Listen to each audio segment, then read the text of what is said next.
All right, we begin. How's it going, everybody? Welcome, welcome, welcome. How you doing? Lotta, Matthew, and 14 on the YouTube side. How you doing on the Twitch side? How's it going, Zetai? Congratulations on your first. How you doing, Nobody? How you doing, Jay? Supremely nice. And how you doing, Matthew? Supremely nice as well. And how you doing, Linguini? How you doing, Legerman? I'm doing good. I'm doing good. How you doing, Burrito? Have I tried? No, I'm not one of those misanthropic VTubers that wishes for the heat death of the entire universe. Nah, I like living and I like life, and I will continue to do so. How you doing, Forever? How you doing? How you doing? Need a nearest command box. Yeah, I think for the most part, Privateer Press was doing like 3D printed stuff until Steamforged Games bought them, and now I think they do. Like, they do, like, plastic starter boxes and stuff. I don't know what's the... I mean, the Fate of Neros is, like, newish, right? So, yeah, I'm not sure what the current ratio on that is. But, yeah, how's it going, everybody? Behold. The lad. I have signed up for an event that requires me to have 750 points of, Slaves to Darkness for 3rd edition 40k. And I... do and don't? Yeah, this is from the... what's it called? Yeah, so this is from a game called like Oil and Iron. It's a game I kickstarted like a million billion years ago. Let's see if I can find the STL for that. So I was like, well, it's like this is like one of the little baby mechs. It's a little baby man. And I figured that like it's basically the size of a like old. I know like normal Sentinels now are like 80 millimeter bases, but I'm doing 60 because that's what you did back in the day. How you doing, Casual Maker? How you doing, Chucky? Yeah, he do be very, very, very good shaped. I added a couple little chaos sparks, like spikes, and we got like the word bearer symbol on there, but you know. And so, hey, let's go. I have only signed up for so when I signed up for Under the Dice Fest, I basically missed everything. So I'm gonna probably do what I've heard a lot of people do and just survive on pickup games and events that people drop. So we'll find out. But yeah, I gotta get this bad boy and a Lehman Russ and a couple of Trader Guardsmen, and the wiggle room part I got going on is how many Marines I want to do and like what kind of Marines. Yeah, no, I'll play. I will reiterate that if someone catches me Under the Dice Fest, I will try to get a game in with you. Oh yeah, it's being used as a Trader Guardsman Sentinel. Because they can run, if you're running like the old 3rd edition Lost in a Dam, you can run a bunch of Trader Guard bullshit, which is what I'm wanting to do. I'm going to be doing a lot of sponging too, just because like, you know, sponging has been really good to me for like an airbrush equivalent that I can sort of use on stream. And it's like not perfect, but it's enough. And that's really what I need. I finally did the thing that I got the generic gamer container that like Jukoki or whatever. So I got one of those because my usual method of transport is bad for conventions. So mine will have the HAL sticker on it for sure. Called Trader Joe's. You should. I know you're shooting for pun, but no, people should play Trader Guard more. It's fun. I think Trader Guard is really, really neat, and it's a shame that G-Dub's really... Like, right now you can run, like, there's, like, a kill team that I don't believe is as supported of a kill team anymore that you can run in Chaos Space Marines. I don't know what their current status is, but it's whatever. But yeah, I got that. I also got the hotel paid for as well, so, like, I think for the most part, anything that I need to do for Under the Dice Fest is pure gaming. Like pure painting, pure maybe like list building, and that's cool. I like it. This is gonna be this. I'll say you an orc. How you doing? Squigoramas. You should absolutely. You should absolutely do that. How you doing? Yeah, it does kind of like killer can shape. Funnily enough, I did actually get to fight orcs for the first time today. My local area is doing a weird Horus Heresy Bad Ab War, like, fan supplement event thingy.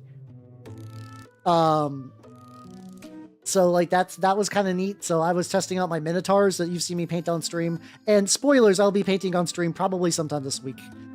Realistically, this is going to be another triple painter, just because I gotta get at least those done. I gotta get my vehicles done. For real. Unless FR meant something else is not for real. So I already ordered the case. Unless the STLs is for something else, like I should get my printer back up and running. How you doing, K-Mappy? How you doing?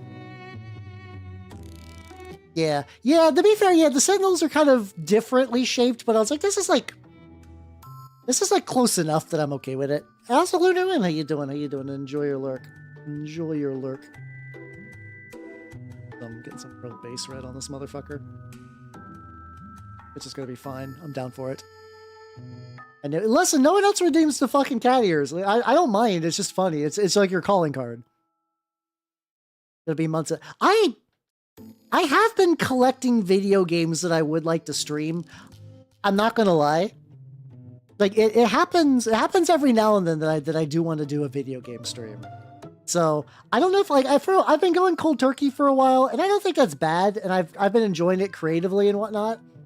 But there's like a couple of video games I want to do, which I just keep getting influence from like cool videos I watch. There's a game called Bad Mojo where you are transformed into a cockroach and you have to survive like a grungy 90s apartment complex. That one kind of sounds like fun.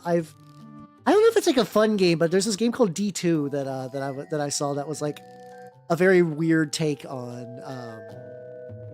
what kind of power. I don't see. I've heard my voice sounds as a lot of things. I don't know if I do SpongeBob very well. Like if somebody put like a gun to my head and like do SpongeBob voice, I don't think I'm getting that. Yeah, it is very Kafka-esque. I guess in that case, it's like very literally Kafka-esque. The problem is I'm worried about that game. Not that I think I can't show it on Twitch. I'm pretty sure it's fine. It's more that like there's like a segment in that game where there's just like a dead rotting rat in a mousetrap. And that's something that I can stomach because, you know, I'm built different. I'm built wrong. I'm like, well, that might be a bit much. I don't know. There's like little rivets on the back that I did not need to have, but I also need to get my smaller sponger. Bigger sponger is struggling. But yeah, I mean, to be fair, there's a lot of games where like D2 could totally work for that, so I don't blame you on that. But how you doing, Orc? How you doing? So yeah, so like there's some games that could be happening, but also probably for a bit. Yeah, legitimately, some of it is being a snake owner. Also, like, it's both being a snake owner and being a guy who finds interest and/or beauty in weird, grotesque things. So it's like I can look at something hideous. I'm like, oh man, they like did like a really good job of making like because the premise of it's called Bad Mojo, and the premise of the game is you're like somebody who embezzled a bunch of money, but you pick up a cursed amulet and you get transformed into a cockroach, and you're trying to survive. And like you're in this like I said like 90s dingy apartment where it's all like cigarette butts and like, you know, fly traps and mean cats and stuff like that. So it's like that like something like that'd be cool. Built if I bleed red, white, and blue. I'm American. I can't go to hospital. Yeah, no, that's a sad joke, but real. But real. All right. Angles, which is a lot of little angles that are not super sponge friendly, and that's fine. So yeah, there's like that. I don't know how to describe D2. From what I understand, the purpose of D2 is you are a lady, and you crash land, and I believe Canada.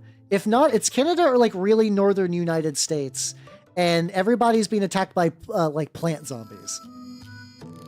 But yeah, it's like Kafka if it was more like 90s gross, which is something that I enjoy. There's like a like weird element of like I'm actually someone who doesn't like a lot of gross things, but I find like 90s gross to be intriguing. Maybe there's like I'm fully be willing to believe there's some element of like nostalgia there and whatnot, but it's I don't know. I see like FMV gross weirdness. I'm like, ah, neat. Let's go. Even though in the 90s I was just playing, I really like my family, like my extended family had like the Super NES and like whatnot, but I really only had N64 in the 90s. PlayStation was basically just not like, I think now a lot of people just kind of assume that like, yeah, like you got to choose whether you were a Nintendo baby or someone who played like Sony games. I don't know if there's like a Sony equivalent to that, but like sometimes like where you grew up was just, that's it. There, like I grew up in a town where it was the Nintendo. Would you like to play the Nintendo? Here it is. You could theoretically buy a PlayStation at like a Walmart, but that just isn't how it works. Yeah, we got those protective spikes, you know. As chaoses want to do. You gotta protect your lads. Don't like gross things. Okay, I don't like shit jokes and stuff like that. How you doing, Dima? How you doing? I don't know. Maybe I need some artistry behind the grotesqueness for me to be like, yippee! Maybe I need that. How you doing? How you doing, Dima? And how you doing? No, this is a Sentinel. This is gonna be a Sentinel for a Trader Guard. I'm doing a Trader Guard dealio, which is gonna be a lot of fun. Yeah, exactly. Like, yeah, a lot like. Also, how you doing, Rainbow Dave? How you doing? Yeah, my adopted family just got me a Nintendo 64 growing up. That was just it. It was just like, here's Mario. Enjoy, motherfucker. And you know what? I did enjoy Mario. I still like Mario 64. I like that Mario 64 has also kind of entered that same realm of like Doom and Quake where people just make the most insane bullshit off of it. It's pretty good. GW Troll board game? I don't think so, no. Like, there's, like, a lot of, like, ancient GW stuff that I'm very, like, not super knowledgeable about. a lot of that stuff I had to pick up later just because like once again, like wargaming was just not a thing growing up.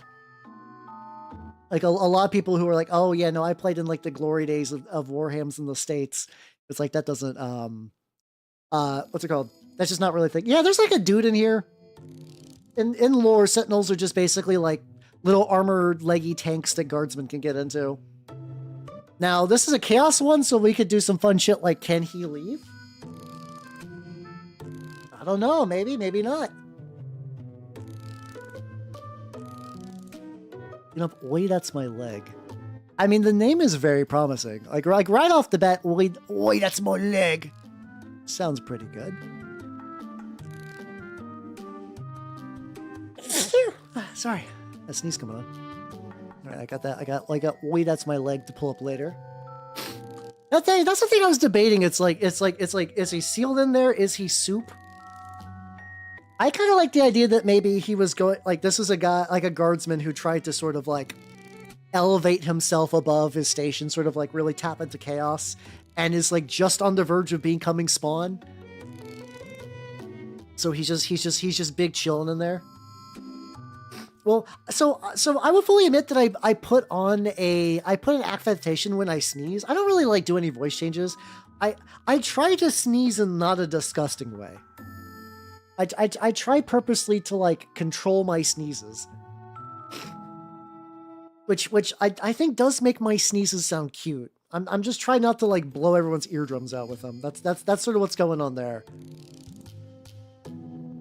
Oh, hell yeah! This is his like beautiful egg. That's not how AI works. Yeah, no. I'm super confused by that, but all right. Do big. No, that's real. That's real. Unironically, I think taming my sneezes was like a thing, like a skill that I picked up for after VTubing. You dad sneeze. Do you just sneeze and immediately think a pun? I wonder like how's that work?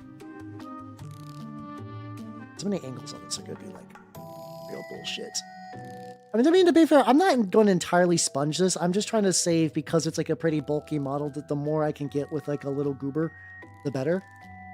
Scary person. Oh, that's true. That's true. You, like, yeah, because you had to learn how to sneeze loud so you could protect your young from wolves. You know, as one does. With this kid. Yeah, I'm basically doing, because I'm doing Lost in the Damned, and I'm only going to be running like 5 or 6 actual word bearers. That I'm probably going to go with the idea that it's like a war band that's like severely under strength and is like recruiting locals to kind of fill in ranks until they can sort of make their way back to word bearers territory.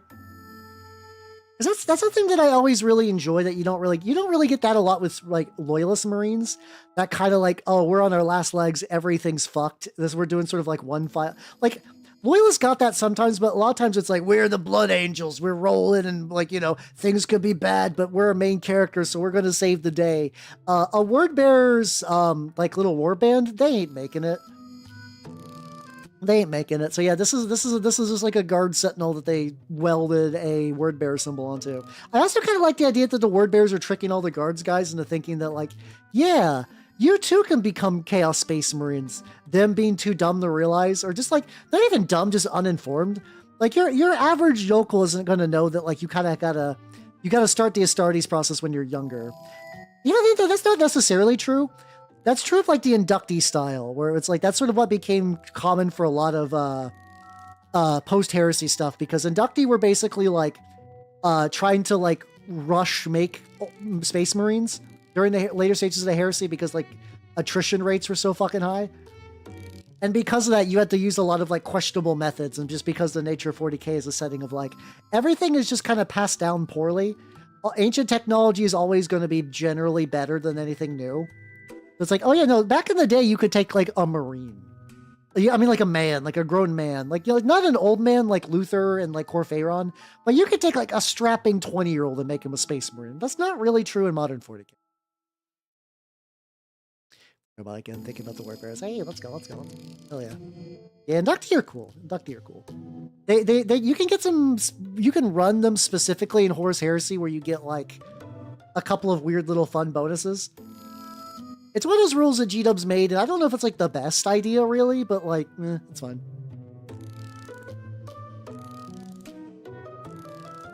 could recognize those. Unfortunately, my knowledge of a lot of heresy stuff is very much limited to really just word bearers. A lot of this is just very word bearer centric for me.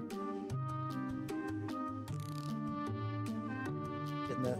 You know what? Even as a robot, even a robot will get gooch shots. You're welcome, you guys.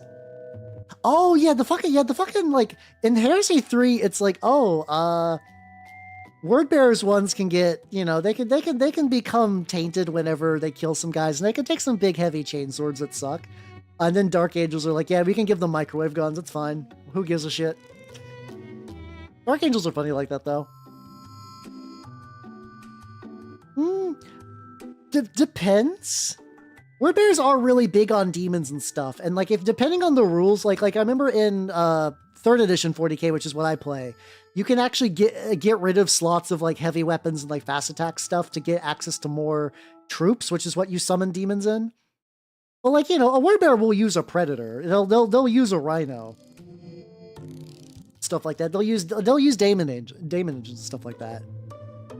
So it's not like quite super cut and dry. It's not like they've never used tech. It's just like, you know, they just do think demons are rad as shit. Which, yeah. Is it a Legionnaires kill team? Oh, that'd be cool. Yeah. There's a lot. I was actually kind of building a word bearer's murder wing kill team, and I was putting it on hold for a while because I was like, I gotta get like a bunch of different weapons and stuff that I don't really got. And a lot of those came with the what's it called? They did the Curse Company Kickstarter thing for Grey Tide Studios. So now I have a bunch of really cool bony bits that are legitimately incredibly baller for like Chaos guys, because they keep releasing Loyalist kits in Grey Tide Studios, and I don't blame them. That's where the money is. You get money from Loyalist kits. I know what you mean. Oh, fuck.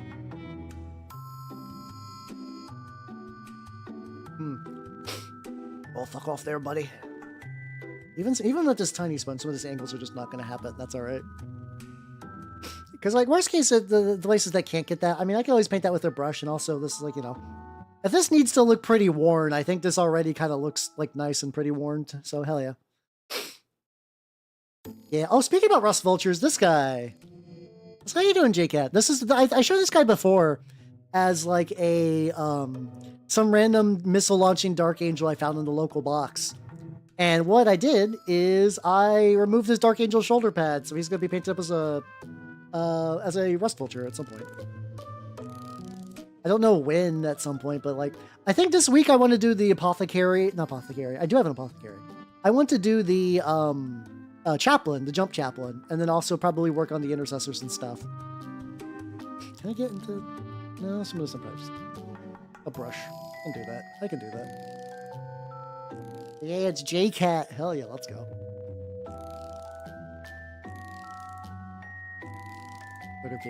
Dead bones. I mean, if you do want that aesthetic, there is a chapter called the Dark Krakens that are very big on like hunting monsters. And like, not that you couldn't do that with any other faction, but I do think doing a Dark Kraken with just like Tyrannid chunks on it would look pretty good. All right, let me get like a good little shitty brush. I know good little and shitty brush are kind of oxymorons, but like, that's fine. That's all right.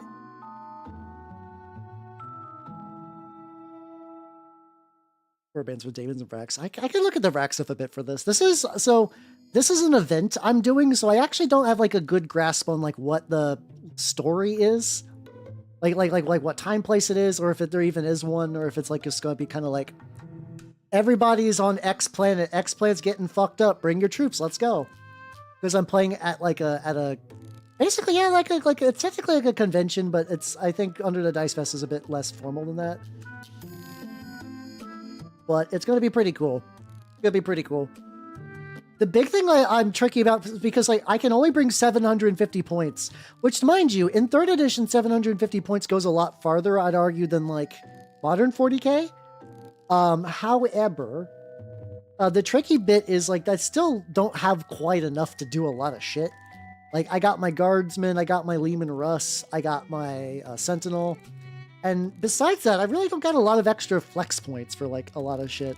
Like, I'm like, And also because of this, I don't know if I can really even bring like rhinos and whatnot. So I'm probably leaning into doing raptors just so I have some guys who could fucking fly. Will emasculate. Did you know there's a sea monster that resembled an emaciated chicken? It was a crackhead.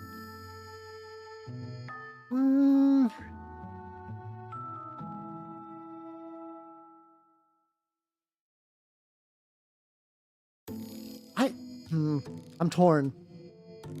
I think there's a good foundation there, but I think the crack is underserved in that. Because like emaciated is not quite 100% crack. Crack usually does leave you being emaciated, but I don't know. I think maybe if you did something about like a chicken drugged in under the sea. Something like that, maybe. 5. Wait, what's the scale of your 5 though? What's the scale on that? Yeah, that's true. Yeah, the tiny upgrades. Yeah, it's because like I would keep going back and forth on giving this guy like a rough terrain upgrade that makes like moving over difficult terrain easier. And that's like 5 points, right? So it's like, that's not like crazy high. Like getting 5 points for that is not like the most, but it's also, it's like, well, 5 points could get me a flamer. That could be nice, you know? Simplified puns. True. I think like a straightforward pun is usually the ones that I prefer. I like ones that don't have a journey. If that makes any sense. You work for IGN. Oh, that's fair. My condolences, but I understand. I guess it's like every now and then I get reminded that like IGN and Kotaku are still kicking because like they used to be like, I guess like way more maligned, but now it's like, oh yeah, I don't even really hear about them anymore. Mind you, I've kind of dropped out of modern video games, so like they're probably still pretty active. No, so there's it's a different upgrade than Dozer Blades, but I think it's functionally pretty similar to that. I think it's got some similar chemistry, similar DNA to Dozer Blades. It was like all terrain or like rough terrain, something or other. I'd have to look up my list. That's assuming that I even bring it, because it's like, well, luckily it's a kind of upgrade that if I need to that I don't really need to model. So it's like I was like, oh, this you know, that could be, I could put it on later if I need to. It's also one of those things that like I've also only played 3rd edition locally with one guy with one list, and like all those times I've ran that felt pretty good. But this is like, oh, I'm playing a city fight game, which is going to have a lot more terrain. It's going to be more vertical. And then also I got to deal with the fact that like, I don't know, I'm playing with regulars. Like I know I'm going to basically be like, hey, I've only played this locally, and I'm sure me and my friend have been fucking up rules for a million years. So if I fuck up anything, please correct me. I do not wish to cheat. I do not wish to be mean. This is just what I know. I'm basically going to go with that disclaimer. Yeah, it's got a full city fight rule, so it's like attacking from tops of buildings and dense terrain and stuff like that. Blade hand, ooh. I do remember Odyssey's Throne. That one I do remember. But that is good to know. I could always look at that for some inspiration. But yeah, Demon, have yourself a good night and take it easy. Have a good regular ass sleep for you. Yeah, where you don't use templates, which honestly that's probably good. I'm torn because like that's the thing when you play older editions, people are like, I'm fucking nostalgic for templates. And in my experience, templates have always kind of sucked. I started wargaming with War Machine, and templates in that game always kind of sucked. Because you always got to figure out like what's it's actually covering, and then you're like, well, this kind of looks like it's over the sky, but if you angle it slightly, it kind of looks, it could be different. So maybe it's like a degradation of soul or whatever. But I'm actually like okay with just be like, yeah, no template rules now. You just roll a couple dice. It's cool. It's neat. I'm okay with that. I'm okay with that even if people find my opinion wrong, and they're allowed to. They're allowed to. Just based on my experience of actively playing games to a certain degree. This is surprisingly going all right. This like shitty stipple brush. It's another one of those like synthetic brushes that all the bristles have kind of curled inwards, so like I don't feel bad when I just kind of go in there and just like lightly mush it. This has turned out pretty good so far. Like I said, this is like one of those ones that's like, this could just turn out to be pretty, like, what's it called? Like, This could be a quick paint, which would be nice, because I like I said, I got to do the Lehman Russ and some other stuff. Yeah, scatter dice I kind of get though. That has been fun. I did scatter die a Terminator drop today. Because like for the rule set my local group is playing for this Horse Heresy event, we're using not Horse Heresy, this Bad of War event, we're using this like Scottish Horse Heresy fan pack. And it's been neat because it was the first time I learned the system. It's also like, God, fucking Horse Heresy 2nd Edition is a bulky ass system. Oh my God. I forget how much system there is in that system. Like I said, oh, they do got like a little secondary shit thing. I'm gonna get this red on first. I'm gonna do the metals, and then I also gotta do the base. I 3D printed a tile on my resin printer, and it didn't turn out bad. This was just a test to see if I could do it and retain decent quality. There really is, yeah. There's a lot of stuff that's like the reactions are pretty cool. But there's also like, okay, I have this guy. He has 8 keywords. Some keywords chain into other keywords, which is something that I really hated about like Infinity 2nd Edition, where it's like, I have martial arts level 3. What does that give me? Well, it gives you martial arts level 2 and martial arts level 1. You're like, fine. And you also get access to like Fearless and a bunch of other shit. And you're like, oh, motherfucker. Maybe it'd be a bit better now that like I'm used to playing war games without. No, this is actually kind of a funny thing though. But because we're playing with like fan-made rules, I can't use like a new recruit or like technically it's using 2nd Edition Horse Heresy, but a lot has changed. And I kind of gotten used to the fact that, oh yeah, I do a lot of my wargaming. Like I do it in person, but I use apps to track a lot of shit. So it feels kind of weird when that's like stripped away from me. It's like, oh, I have to rely on this like fan-made pamphlet for my rules. I'm like, oh, that's a thing.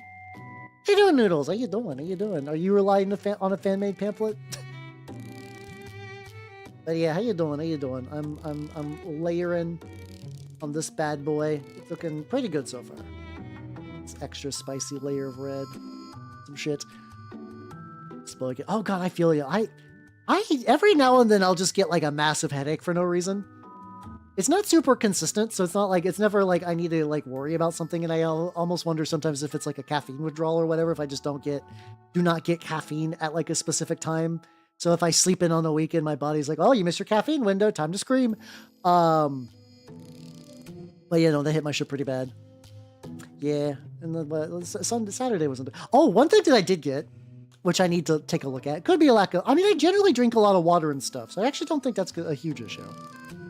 I stopped by to the local used bookstore, and I found something that I was surprised to see for $20. And I forgot about. Boom. There's a Monty Python TRPG that I remember seeing in a store and being like, I don't know if I would buy that for $50, because I don't know how good it is yet. Yeah.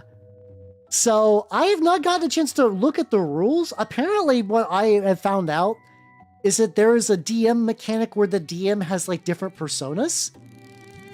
Like you can make like the horny DM, or like the rules lawyer DM, or like the serious DM. And apparently there's a mechanical way that players can sack the DM and replace him with a new one, which I find very fun. I want to try to play it on stream at some point, because I think that'd be really fun to let like you guys dictate when the DM gets sacked instead of like the PCs. I think that'd be a very fun mechanic. But yeah, I need to look at it. I've heard a couple people mention, like I think like Possum was like, oh no, this game fucks. I'm like, oh cool, hell yeah. Got keyboard. Yeah, I will say that was nice to do. I was doing that on my home PC. I bet now if I opened up like Infinity List Builder app on like my tablet, it'd feel a lot less crazy. I would not be surprised. There's a fucking D&D 5e homebrew for everything, for better or for worse. But yeah, it's also funny, it's by Exalted Funeral, which is like, or at least released by Exalted Funeral, which is kind of like more of an indie label. I guess we might have even just kind of reached a point. How you doing, Celia? How you doing? We're talking about the Monty Python TRPG, which is real. Oh shit, you're getting medicine side effects. Oh damn. Hopefully it's just a temporary one. Hopefully that's just some temporary bullshit. Yeah, the Monty Python's curricular medieval reenactment program. I have not looked at it yet. I'm gonna be bringing it to work tomorrow so I can read it on my lunch break because I yearn. Yeah, apparently yeah, legitimately a lot of people have not heard of it. I only knew about it because I found it in a different store before I found it this one. And then I found it in my used store's bargain bin, which is wild. Sometimes wild shit ends up in there. I mentioned that a lot, where it's like a lot of times like used video games as like a treasure trove is a spent resource. We're never getting back that whimsy. But like certain like used books, hell yeah, or like get so much shit out of that. Yeah, they just get all. Yeah, that's always a tricky. It's so like. There's been a glut of licensed TRPGs over the last couple of years, and I understand why, because a lot of times for like when it comes to tabletop role-playing games, buy-in is really hard. Like just understanding like how the setting works, or like what's allowed and what's the tone, which like a licensed property is really good for. Like as some chuckle fucks are running like the Doctor Who TRPG or like the Fallout one, they get the idea, and like they could be like, oh, okay. Also, Chris Graham, thank you for the follow and welcome to the workshop. Welcome. We're talking about licensed TRPGs.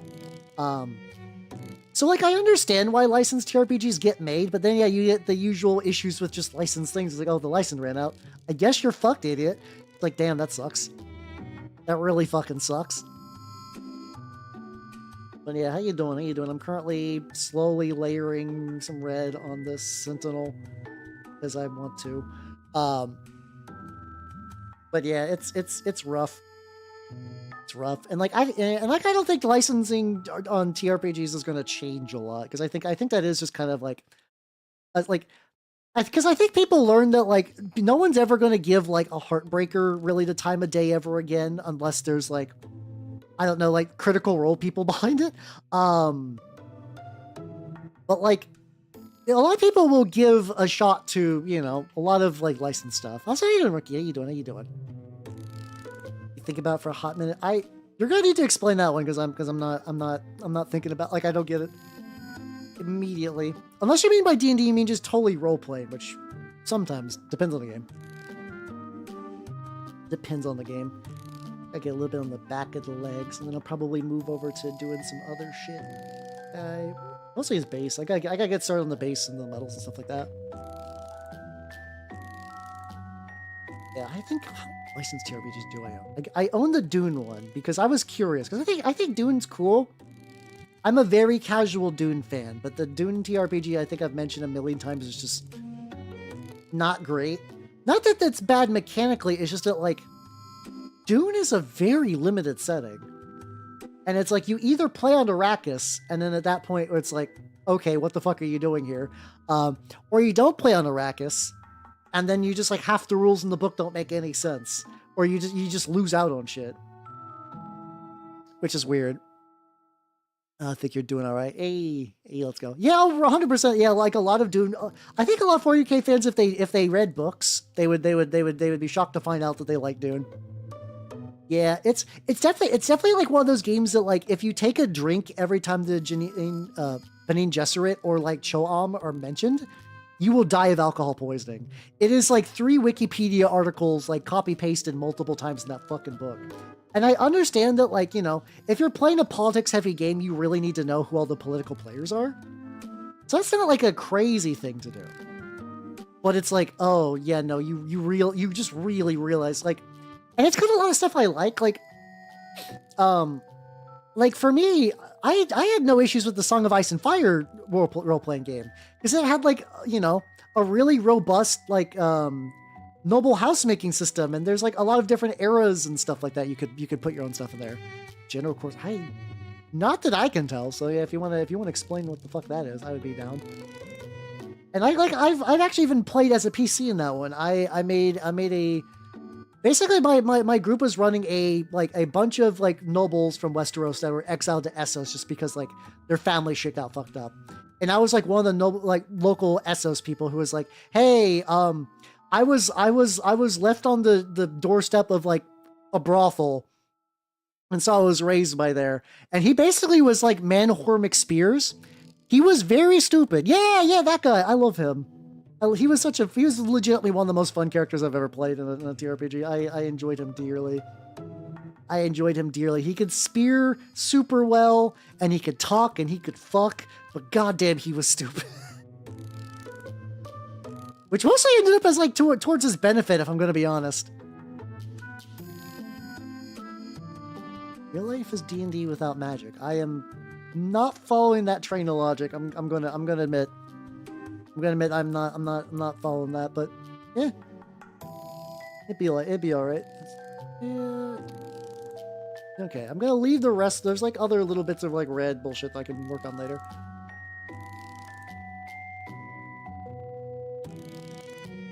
Yeah. I mean, the thing is, there's already Barbarians of Lemuria that I think if you want to do a Conan TRPG. So I do think the Conan people are already satisfied. Unless you need like Conan brand Conan, which some people do, to be fair.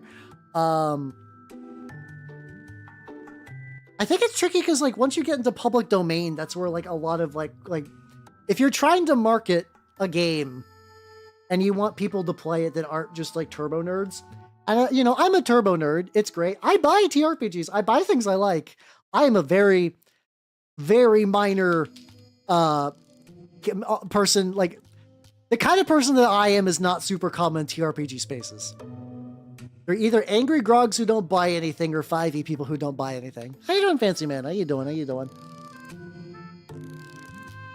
Bought me some new shitty brushes at the store, so I have so many shit brushes I can use to paint terrain easier. Collector. I collect many things. But yeah, I do think like I guess somebody could do like, I don't know, maybe like a Steamboat Willie. There's been a couple of like Toon-based games. I mean, there's also Peter Jackson's Toon. I think it's called Toon. And like that one is sort of like the gold standard of I want to be a cartoon character. Also Made. The Made TRPG I think is legitimately the gold standard on being a cartoon character, but also like you have to be an anime cartoon character. Anime. Hey, let's go. Hell yeah. I haven't done it super much, but the couple of times like I've gotten to paint stuff at the LGS has been pretty nice. I do enjoy a paint day at the LGS. Really, I don't think I've tried yellow over tan, or maybe I did and I just don't recall, considering how much I kind of stream of conscious paint bullshit when I'm on stream. That's fine. That'd be all right. A little bit on the edge. I'm kind of going with the idea that this is like a ruined building, which is why it's got that kind of like the 40k industrial kind of tiling style or whatever. Because I just took a tile that I was testing and I was like, oh, this tile turned out pretty good. And I cracked it. I just snapped it. Very durable, surprisingly. I legitimately had to like forcefully try to like wreck this shit to make this. And it worked. So yippee. Let's go. Like a little bit. I'll just paint that metally for right now. There's like a little one in there. Little girder. And then did like a little metal bit in here. I think it's been covered with dirt enough that that's probably a lost cause. They did a gold mini in a month? Fuck yeah, let's go. I actually legitimately forget if I've ever gotten a model of the month. I don't really go to the like a 40k branded store though, so I do miss out on those. But you know, I'm not hard up for minis. That's fine. That's okay. Actually, what I have been doing is I've been ages ago somebody gave me a bunch of corn guys without legs. No, sorry, they had legs, but like I got some like really old mangled like old style corn berserkers. So I replaced their legs with some slightly bigger ones that weren't as hunched. I had to give him some new power packs. I got some arms for him. This guy's not a good example. But I printed out some arms that are going to look good on him. Oh, lava gruel. Hell yeah, let's go. Nice. I do like me a good ominous fire glow. So good shit. Like a very, very rough coat on the metal. The laugh of this guy actually comes together pretty quickly. Yeah, there's like the one like It's not it wasn't like a terrible place. It used to be like before I really got to explore the LGSs in my region. It did its job, but at some point during COVID, it kind of stopped being like a store you play games at and just kind of became like, would you like to buy a Warhams in person? And you know, there's a market for that, but like, I can buy Warhams in person from the stores I frequent. So that little bit has kind of fallen wayside.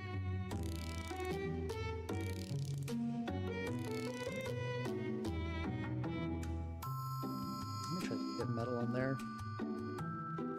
But also, I purposely try to do like a weld job with like, I've been really enjoying the idea of using like a thick sprue goo as sort of like a shit weld job. It's just a fun look to me. Oh yeah, that kind of stuff made sense. Yeah, like 3.5 era when they were like doing like, oh yeah, this is the Diablo book released by Blizzard. That kind of made sense, but I guess you also don't really get like, I guess you might get that on like the I know 5e's got a whole system, like ecosystem of getting Dungeon Masters Guild games done online. So like I guess I'm not really the audience for that. Yeah, mine's pretty lucky. I'm pretty lucky that mine doesn't do like better prices, but it does like a store credit thing. So like if I'm not buying from Squids, my wonderful sponsor Collectible Squids, my local store is also like not bad either. I don't think I'd ever buy from G-Dubs though, because I'm just getting ripped off. I'm not into that. Not into getting ripped off. Only got little monies and many things like to get. How you doing, Ars? How you doing? I'm currently painting the Sentinel. It's actually going surprisingly quick. Which is nice. Good shit. Let's go. That one's in it. Oh yeah, I mean that's true. Yeah, if it has it and your LGS doesn't have it, you might as well. Yeah. Yeah. I did pick up some Chaos Black today because the like little game club I play also just happens to have like only G-Dub stuff. Apparently they're gonna start having Dirty Down soon, which I'm like, ooh, very excited. I don't really use Dirty Down Rust, but I really want to try Dirty Down Algae. Like they have like a Dirty Down Moss, I mean. Cause that shit looks baller, and I would like to try it. Get that edge. Keep the edges clean because I'm probably gonna do those in like a bronze or something like that. I still want to look kind of word bearsy, even though that this is technically not word bears. Word bears with Trader Guard working for word bears. I still think getting it like kind of you know, getting the branding right, I think is still going to be good. LGS, yeah. That's kind of a funny thing too. It's like there's so little incentive to actually buy from Games Workshop unless you're getting like a reprint or something that's like online exclusive. Because yeah, you can either buy it on like Amazon and get it super quick or buy it at LGS and get it for cheap. And it's like, oh yeah, no, that's both of these legitimately just like it like beats the ever-loving fuck out of G-Dub's stuff. G-Dub's got good customer service. But you can also use their customer service if you order something in person that gets fucked up. So it's like, why bother, you know? I could just let it. Oh, damn. Yeah, no, that does fucking suck. I mean, I will say that like 11 years is a good run for a cat. So like it's really tragic to hear that like he got to get put down. Sounds like your lad had a good run though, and you know, clearly you cared about him a lot, so you must have had a good time. So all things considered, good life for a cat. Good life for a cat, you know. Oh yeah, no, it legitimately sucks, but like you did the right thing. You did the right thing. It's all good. But yeah, definitely take it easy. Definitely take it easy though, for sure. For sure. How you doing, Clone Squad? How you doing? I'm painting a Sentinel because I'm going to be running Lost in the Damned at an event, and it turns out a lot of my Lost in the Damned not ready yet. Luckily, the event is not until October for Under the Dice Fest, so I got like a very solid amount of time to work on them, which is good. So like, I mean, I'm probably going to try to like prioritize. So like Rust Vultures are a priority project because I need to get that done. Just not that I have like an event or anything. It's just like, you know, I would like to get that done. I have too many boxes that I order and they just never get done. I don't even. How you doing? Yeah, to be fair, this like the game like Oil and Iron, there's like some mechs that kind of have that kind of like diesel punk World War One theme. You got a couple of those like, oh, this is like like some sort of like electric Tesla mech. Tesla, like Nikola Tesla, not Tesla like Elon Musk Tesla. So you get that kind of stuff. You get some like kind of like industrial ocean mining equipment kind of looks on some. It's a pretty good mix. Oh god, he has been raining a lot recently. I was very lucky that I missed a lot of rain in person this week. Did see like some like real banging thunder. I had like the weirdest moment today where like I was driving home and like the clouds were beautiful. I know that's a weird thing to like mention, but I was like, I haven't thought of clouds in a long time. And I was just like, damn, these clouds are fucking gorgeous. And it wasn't like I went like out of my way. I was just driving on the way home and I was like, oh, damn, nature's beautiful. I had like a whimsical Zen moment, but it was nice. It was nice. What do I do with my? I said over here, far away. Oh yeah, get you some pizza. Let's go. Let's go. Oh no, this is a trader guard thing. I'm doing trader. To be fair, it does have like the general shape that reminds people of a Killican. So anybody who's like, is this orcs? I don't blame you. You're reading design language that was set well in advance for a like goofy little robot. Totally get it. Totally get it.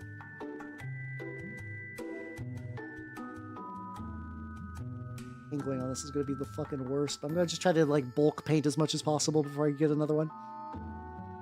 Like AI beautiful vibes? No. I don't think AI can do beautiful vibes anyway. No, that's fair. So also to be fair, this is like really deep in the weeds. So for people who aren't knowledgeable of 40K, there's an idea at various points in the history of the game you could run Trader Guardsmen, the Lost and the Damned. Lost and the Damned also as a name is reused like 8 million times, so that makes it extra fun. But yeah, you used to be able to run like full legions of Trader Guard and mutants and other chaos things and Chaos Space Marines and demons. And it was like pretty cool.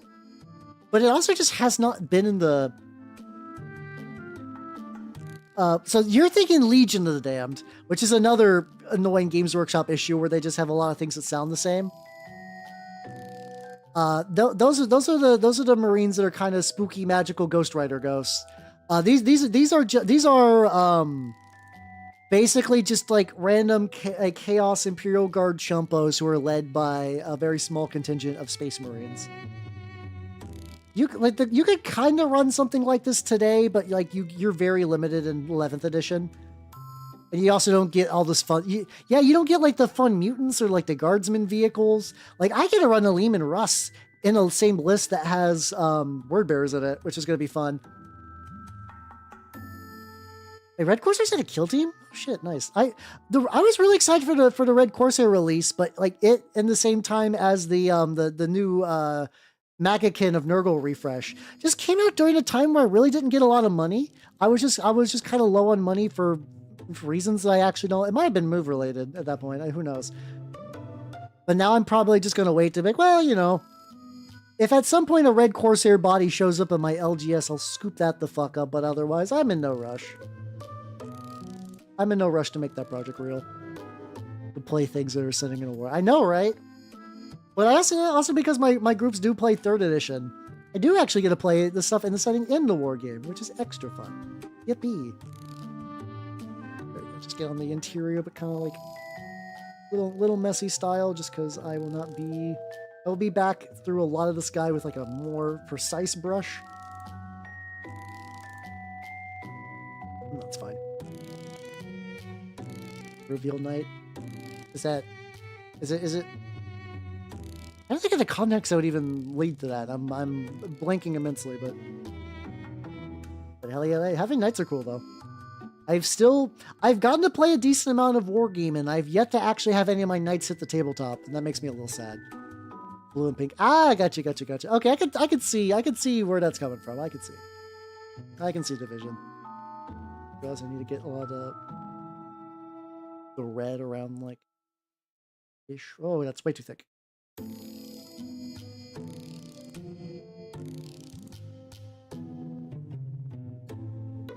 Stipple this motherfucker and just like red blast it. That's fine.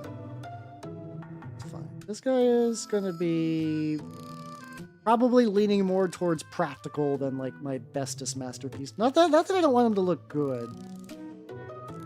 But I'm willing to let a little bit like the grit and grime kind of carry me on this project, and I'm okay with that.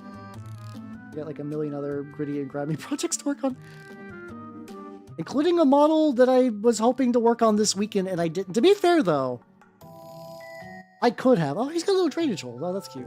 So you can see his little drain hole so he doesn't turn into a grenade. I had a big project I wanted to work on, and said I worked on goofy, smaller projects that I did not need to do. Like, for instance, let me show you some guys real quick while this guy's drying, just for fun.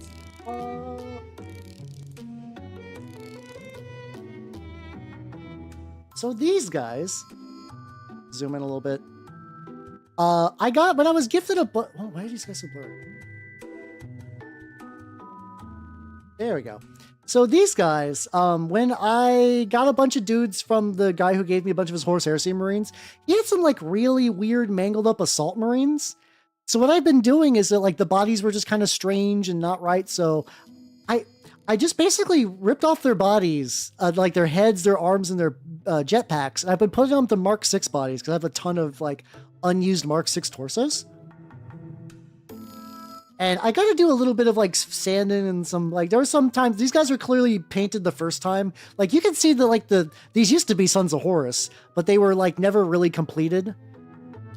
And I stripped about as much as I could. But yeah, clearly the guy was like, I'm going to build a jetpack. Am I going to get rid of the mold lines? Nah, I don't need to get rid of mold lines. That's goofy. But yeah, I worked on those when like, I don't really need those for a thing. That's not like a big thing I got coming up. But you know, sometimes a hobby for me is just like, you know, following my moods, my whims, my whimsy.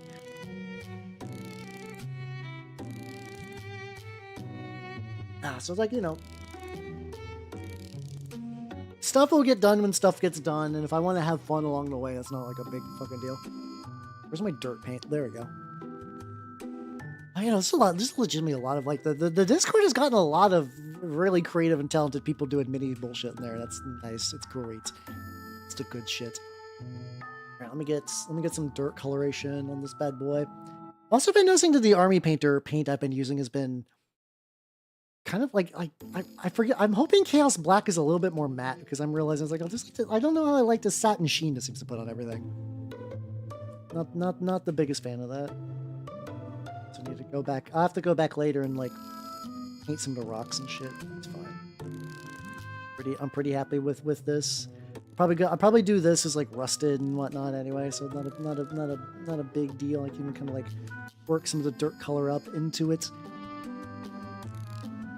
Work on your shins. I mean, I something that I've been doing is just like, is there like an immediate need? Then yes, but if not, sometimes yes, you know, you could deserve a break.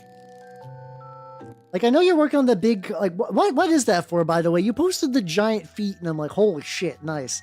But I didn't know what the giant feet were gonna be for.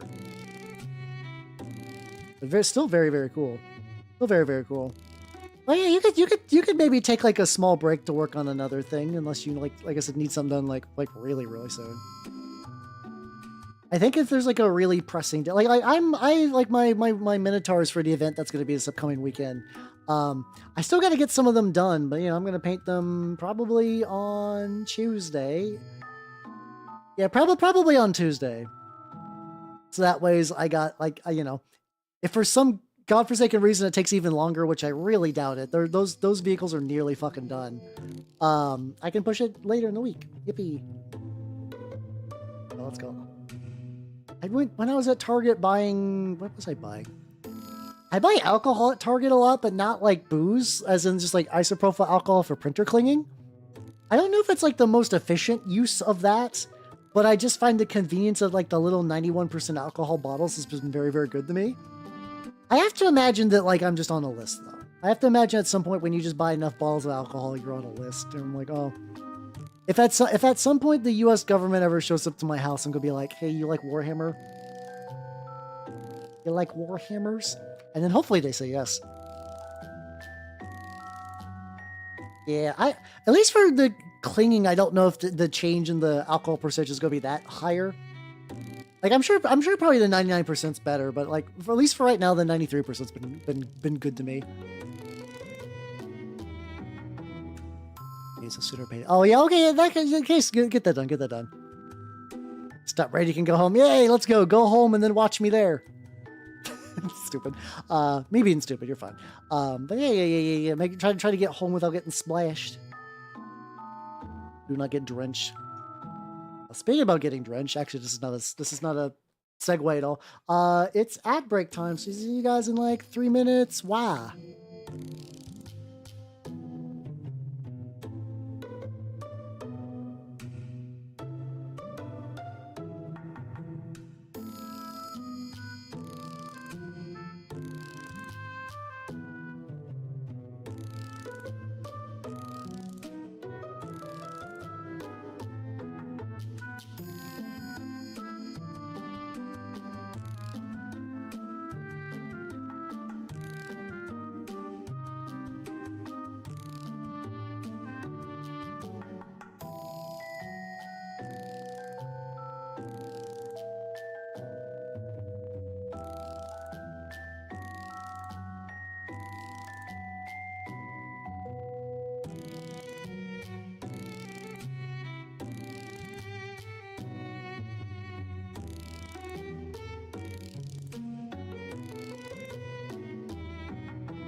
All right, let's go. Oh, don't worry. I know that the chat's being covered in the BRB screen. I leave it like that because I think it's funnier. So your signaling was a noble and brave effort that has unfortunately fallen on deaf ears. It was worth a shot though. You're getting there. I saw you experimenting a lot. I saw you reaching. You monster. Are you surprised, motherfucker? All right, let's get some rough iron, my beloved, on some trim areas. Do you think that the screen that has like Huckhider and what's it called? Huckhider and then like God's Own Pie? Are you shocked to find out that might be for goofs? I think I need to lean farther though. There's like a couple of other VTubers that like do like big fuck you piles of BRB nonsense. I know Mike Margo does one. I think I took a picture of Mints to remind me of later. where it's just like going full ape shit. I should really just do that and just like put your guys' chat like at like a very, very bottom on there. I should do that. Oh god, this is stupid.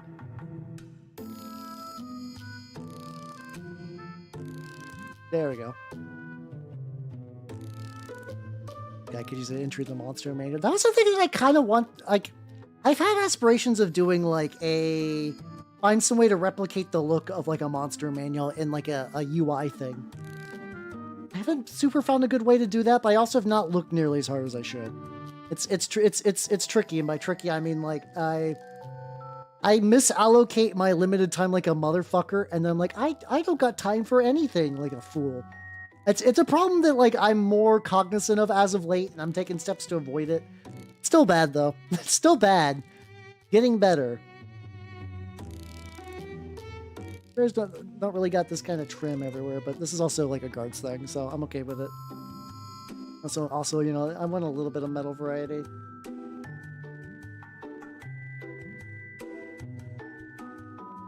So you get right on the bottom. Yippee, yippee, yippee. You couldn't breathe. No, you guys were fine, you know. It's fine. The blanket gets lifted up in 3 minutes, so you know. You got plenty of time to breathe later. But yeah, I still got like I got very loose plans for like for the big new outfit, which is coming soonish. I say soonish because like for the person who's doing my rigging, I was like, I know this is gonna be a pain in the dick, so like I don't like. Here's a deadline, but it's not like a hard deadline. It's more like it'd be cool if this could happen around here. So we'll find out if that's real or not. And if it needs to go later, it's not like a big deal. But yeah, no, I need to do a little bit of tidying up. So just a little bit. Fire. For some reason, I'm loath to actually paint the word bearer symbol ever as actually being on like fire, like the correct colors. I always like using metals for this. I think it's just because it looks more fun.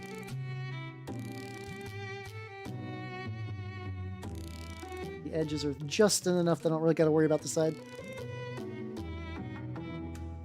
I'm very happy how this motherfucker's turning out already. Like, it's also like really funny just hearing about. God, I got ages ago, like before a friend of mine moved, like he moved out of the States. He's like, "Hal, you can take my Pokemon cards," and like this is back in like 2000. Like 8 or 9? It was no 2009. No, way later. Like 2019 maybe. I can't understand the passage of time despite being old. But like at the time, a lot of Pokemon cards were just like not worth a crazy amount. Like, but there was one of them. I think it was like straight up like a Shining Charizard that was in Japanese. That at the time was worth like $300 or something like that. So I was like, well, I don't really want to carry this forever. And like, you know, I have stuff that I need to buy. So yeah, I can sell it. And I get a message from him the other day. He's like, "Hey, do you still got that? You know, you could probably sell that for like a new car or something like that." And I was like, "Fuck." How you doing, Boss and Yak? How you doing? I think I got your name right. How you doing, boss? How you doing?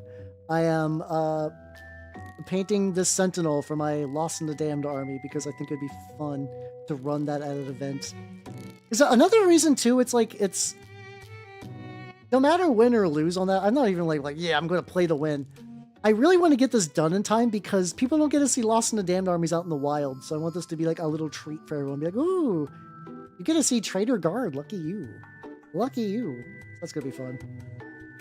But yeah, no, I found out that like, I realized that I got the Pokemon card equivalent of, I don't know, somebody finding out that they like were given like crypto when it was actually worth something. And they're like, I'm going to get rid of it. Which to be fair, I think Pokemon cards, at least to me, are a little bit more sensible than crypto because they're real, but also like, God, the change of I think it's just like the rapidly increasing price of like secondary market things with cards is like accelerated so much in these last couple of years that like I could have never known. Like I still mentally remember a time when like Gaia's Cradle, you could find it like behind the counter at the LGS for like $300 and thinking it'd be like, ooh, too rich for my blood. But like now I'm like, I should have went into debt.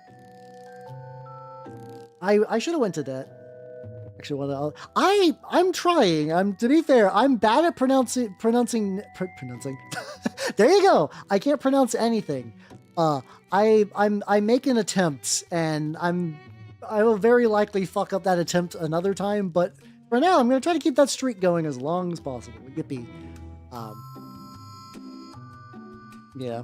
I just when you give, yeah, God, I had that conversation with some people my age, like friends of mine, and like one of them was kind of like bought a home a couple of years ago because he got like married, and they got that really the thing I keep running into in my life, which is like the dumbest, shuttest opinion I've ever had, where it's like, God damn, it sucks financially to be single.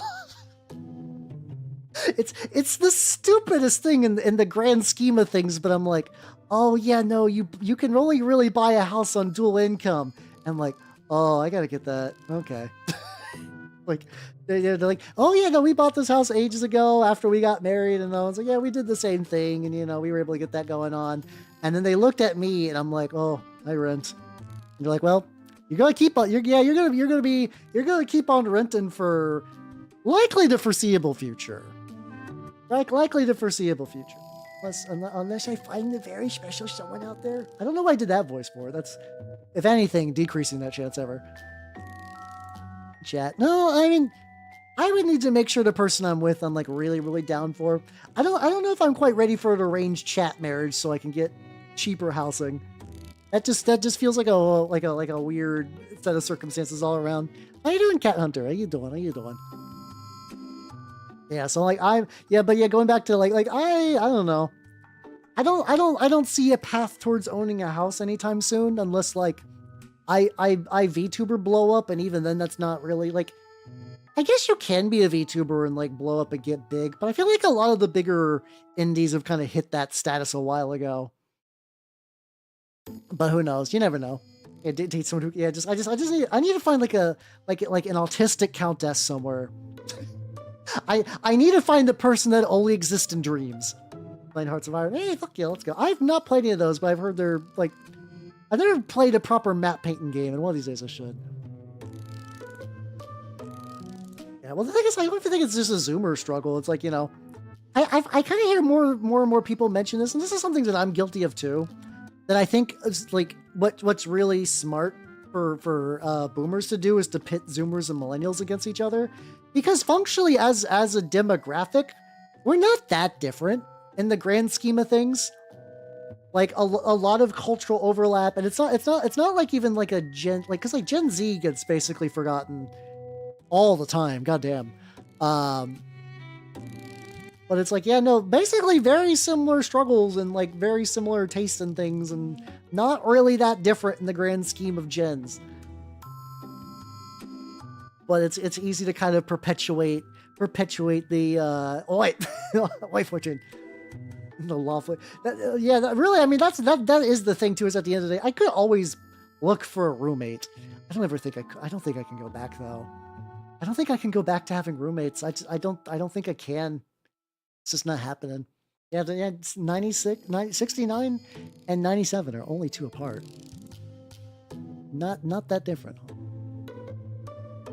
Oh, okay. I was like, what message I be getting? We good? Welcome back, Clone Squad. I'm glad you're dry. Out of the I'm not saying out of the oven, but out of the rain. Let's get some more metal on this bad boy.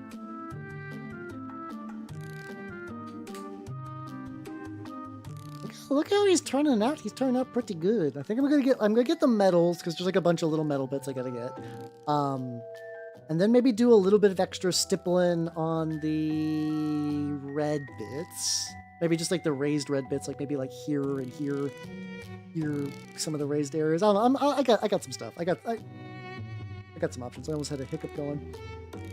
I don't hiccup super often on stream. Not that I'm like holding them in or anything. It's just I'm not a big hiccuper. I say that and I'm gonna get like blasted by hiccups. Karma's coming from my ass at Mach speed. There we go. I'm Britchard, the next VTuber. Is that a real person?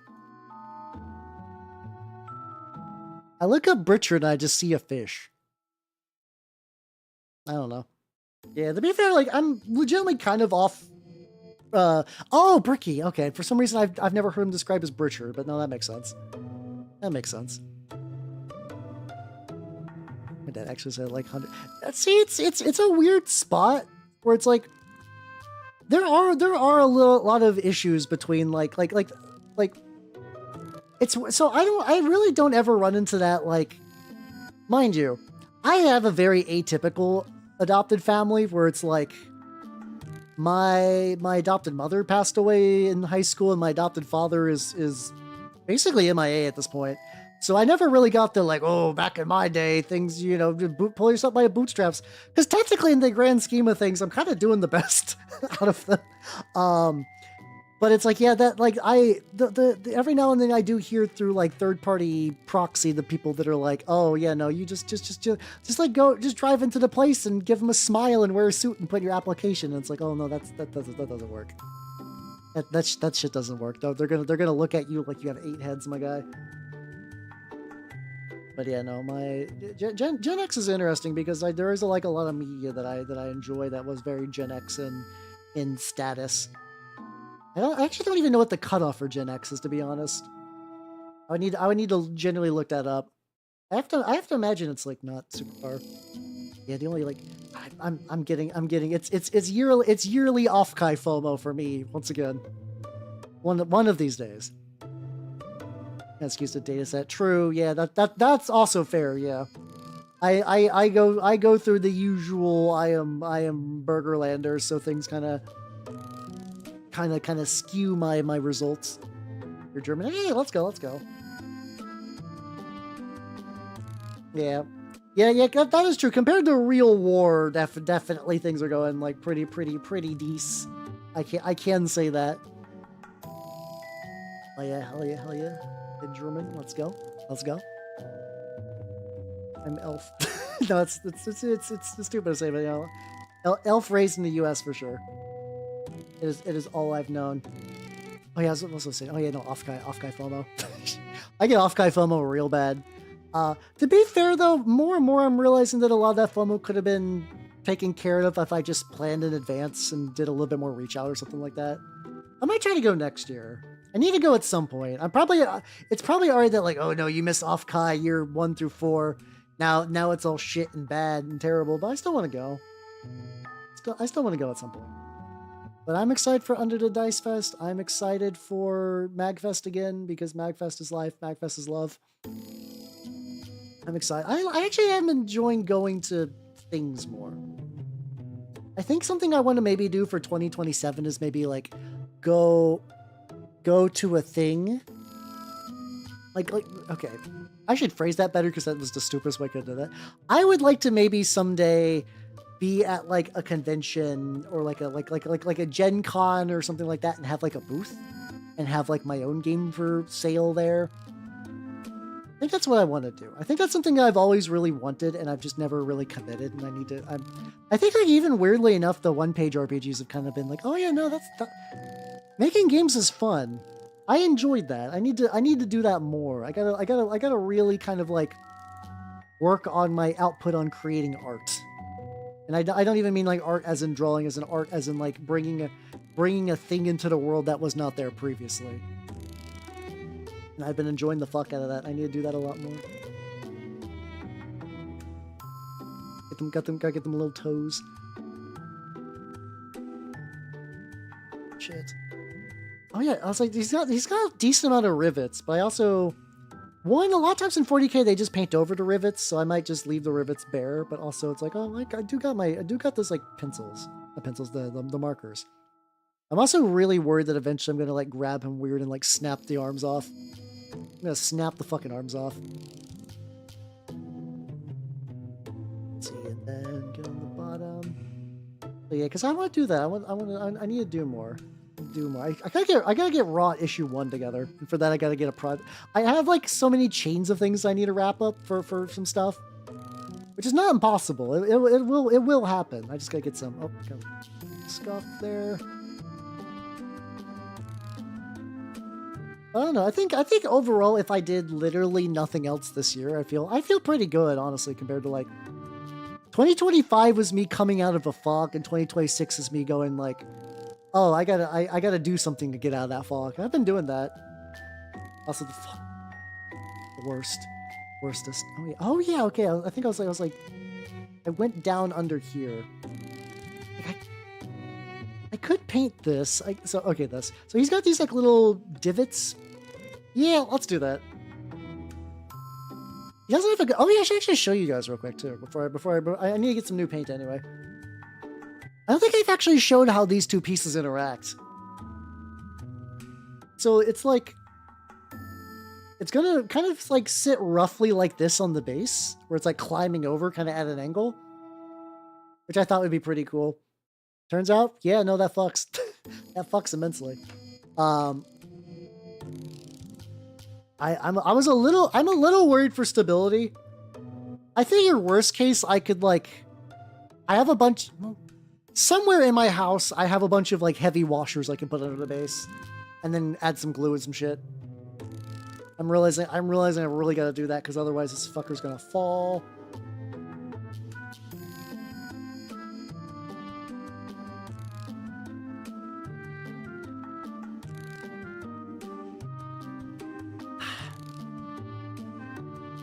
Big Thorst, let's go. But yeah, I got this.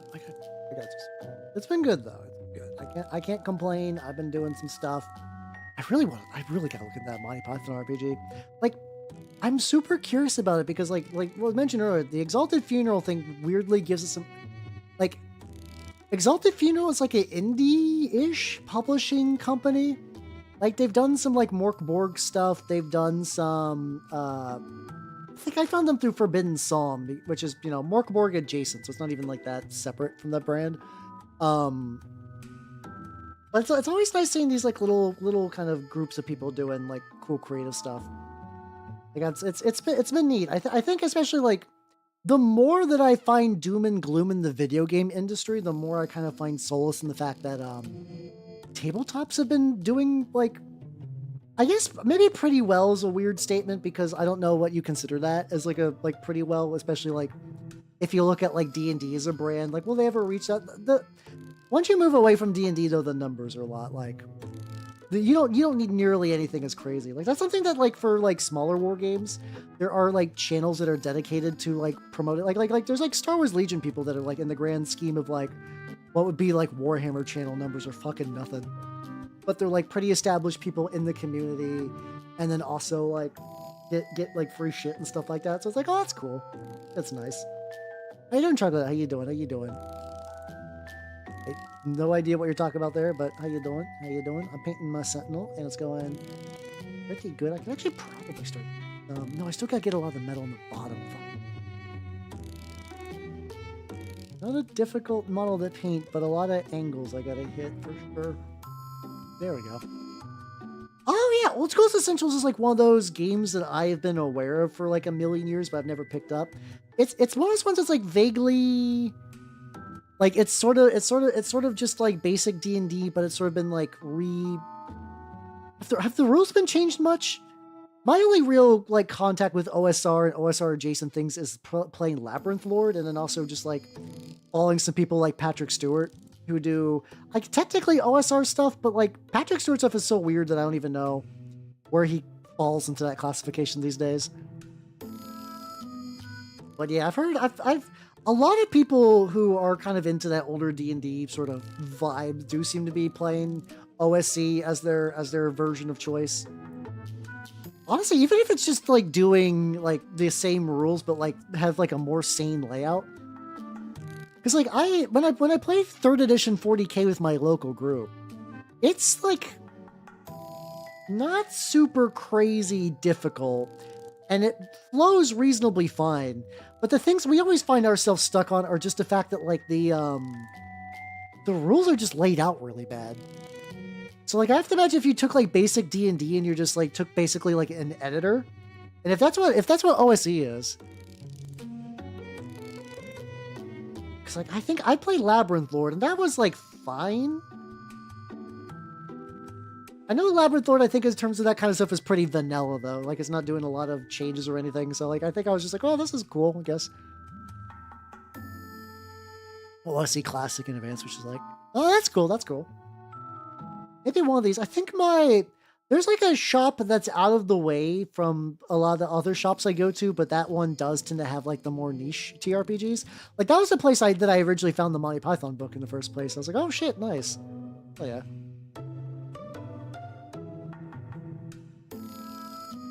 So maybe if I pop in there and they got that. I think they have like the full like multi-book box set for it. Could be cool to look into. It's actually really tricky as of late. I keep finding TRPGs that I keep getting physical copies of that I'm super intrigued by. It's like the My Python one, the Root one. I was like just gearing up to maybe ask some people to play the Root TRPG, but now I'm realizing that group would probably be doing better with like do better with the Monty Python game anyway, because everybody in it would be old. It's just been kind of interesting though. There's like the sort of transition from Monty Python, the ubiquitous nuisance for like beating a dead horse to death for TRPG jokes, to being like a more reserved position, I guess. Nothing too crazy. Use like little micro stabs because I want it to be kind of splotchy looking. So it does seem like if I keep it kind of like very small strokes and just kind of like stuff like that, it's looking pretty legit. Drained a bunch of water from it. There's that. There's also this post-apocalypse. That's a post-apocalypse Savage World, which I'm sure exists. Though the Powered by the Apocalypse, post-apocalypse like civilization building, kind of sort of 4X game seemed really really neat. So I got like a million TRPGs. There's also like one that I mentioned before, but I don't think I've ever picked up or really looked at, and I've heard it's kind of mixed. It's called the Sutra of Fallen Leaves, which is like Call of Cthulhu, Hastur, Yellow Sign stuff, but in like 1980s Japan, which is really, really neat. I've heard generally from reviews that a lot of the actual books don't really stick the landing of the premise, which is a shame because it sounds cool. I think for a while I just kind of like, I still really like TRPGs. Yeah, it's I don't know exactly how Buddhist it is. Like, unfortunately, I don't think it uses that premise super well. But the way their take on the Hastur is kind of interesting, where it's like if you become sort of like a Hastur cultist, you effectively kind of like hive mind link up with every other Hastur cultist in like the general area of you, which is like really powerful for like communicating and stuff. And also there's also like this implication that Hastur like wants to protect humanity, but in like one of those like Shin Megami Tensei lawful style, where it's just like humanity's too self-destructive, the cosmos is filled with horrible things that want to eat everything. I got you covered. You might not really have like a free will like you think it is, but it's probably for the best anyway. And I actually forget if in that example, if you are the cultist or if you are people that like run into the cultist doing shit. Like I said, neat premise. I don't know if it sells it. I don't know if it actually uses the premise super well. But conceptually, it's really cool. But yeah, no, I guess there's like a weird cool off where it's like, I still really like TRPGs and I still want to, I'm itching to run something. But I think definitely it's been, all my tabletop stuff has been taking a backseat to wargaming and stuff as of late, which kind of makes more sense because I'm more actively wargaming than I ever really have in many, many years. So I could totally see where that might have taken up like a lot of my creative energy and stuff. Because like I've always been a mini painting VTuber, but I've also kind of was multi-classing a bit more with running like TRPGs and stuff. I've definitely not done that in a while, and I need to. Carcass Crawler. Look at that real quick. Yeah, scheduling continues to be the devil. Which has always been nice for wargaming, at least where I'm at. It's pretty much like, hey, what's it called? Like, hey, motherfuckers, we're playing on X day. We're playing on X day, so be there or be square. I was just earlier, just like, you heard me. I was like, earlier, I was like, I don't hiccup.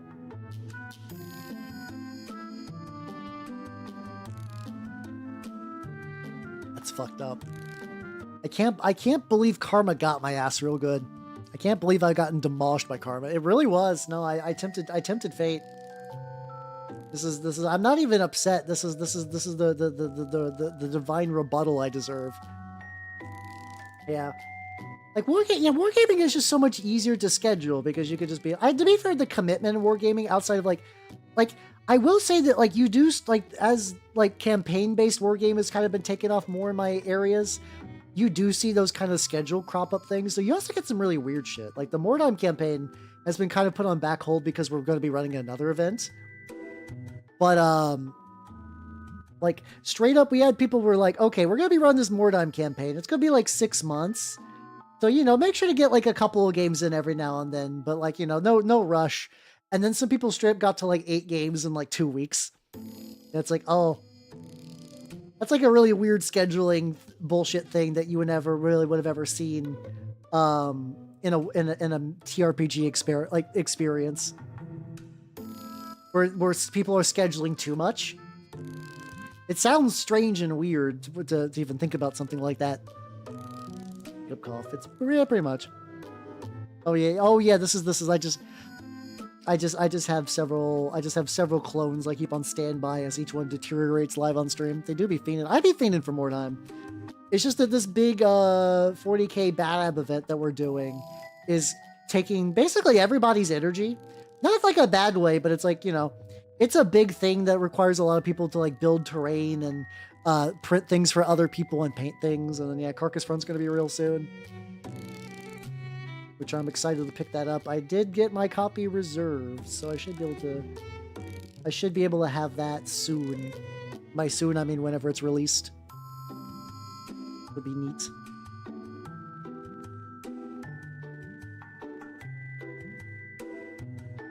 Good look. A splotchy little paint's been turned up pretty good. Very, very, very rough, but also a lot of this blends pretty well once I start doing the enamel bullshit. So my on the little bit of dark color on that little bit. But yeah, it'll be interesting to see how dark the Carcass Front slots into Mordheim stuff. There's also supposedly there's also gonna be another Trench Crusade campaign coming up as well. Probably roughly around Carcass Front times for similar reasons.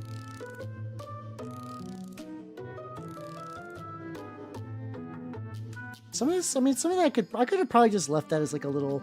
I probably will at the very end go back in with like the sponges and do like a little bit of sponge weathering. I feel like this is going to be a great thing for sponge weathering in the grand scheme of things. Like it's just got like a bunch of really cool little nooks and crannies and recesses and stuff. That's just going to look nice once I sponge the ever-loving fuck out of it. But till then. There we go. Yeah, I like I said, I've been itching.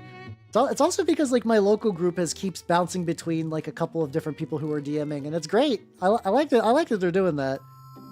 I also want to DM a game, but also like I think about that for like my local group where it's like I would like to DM a game, but I'm like, will I realistically have time for DM prep?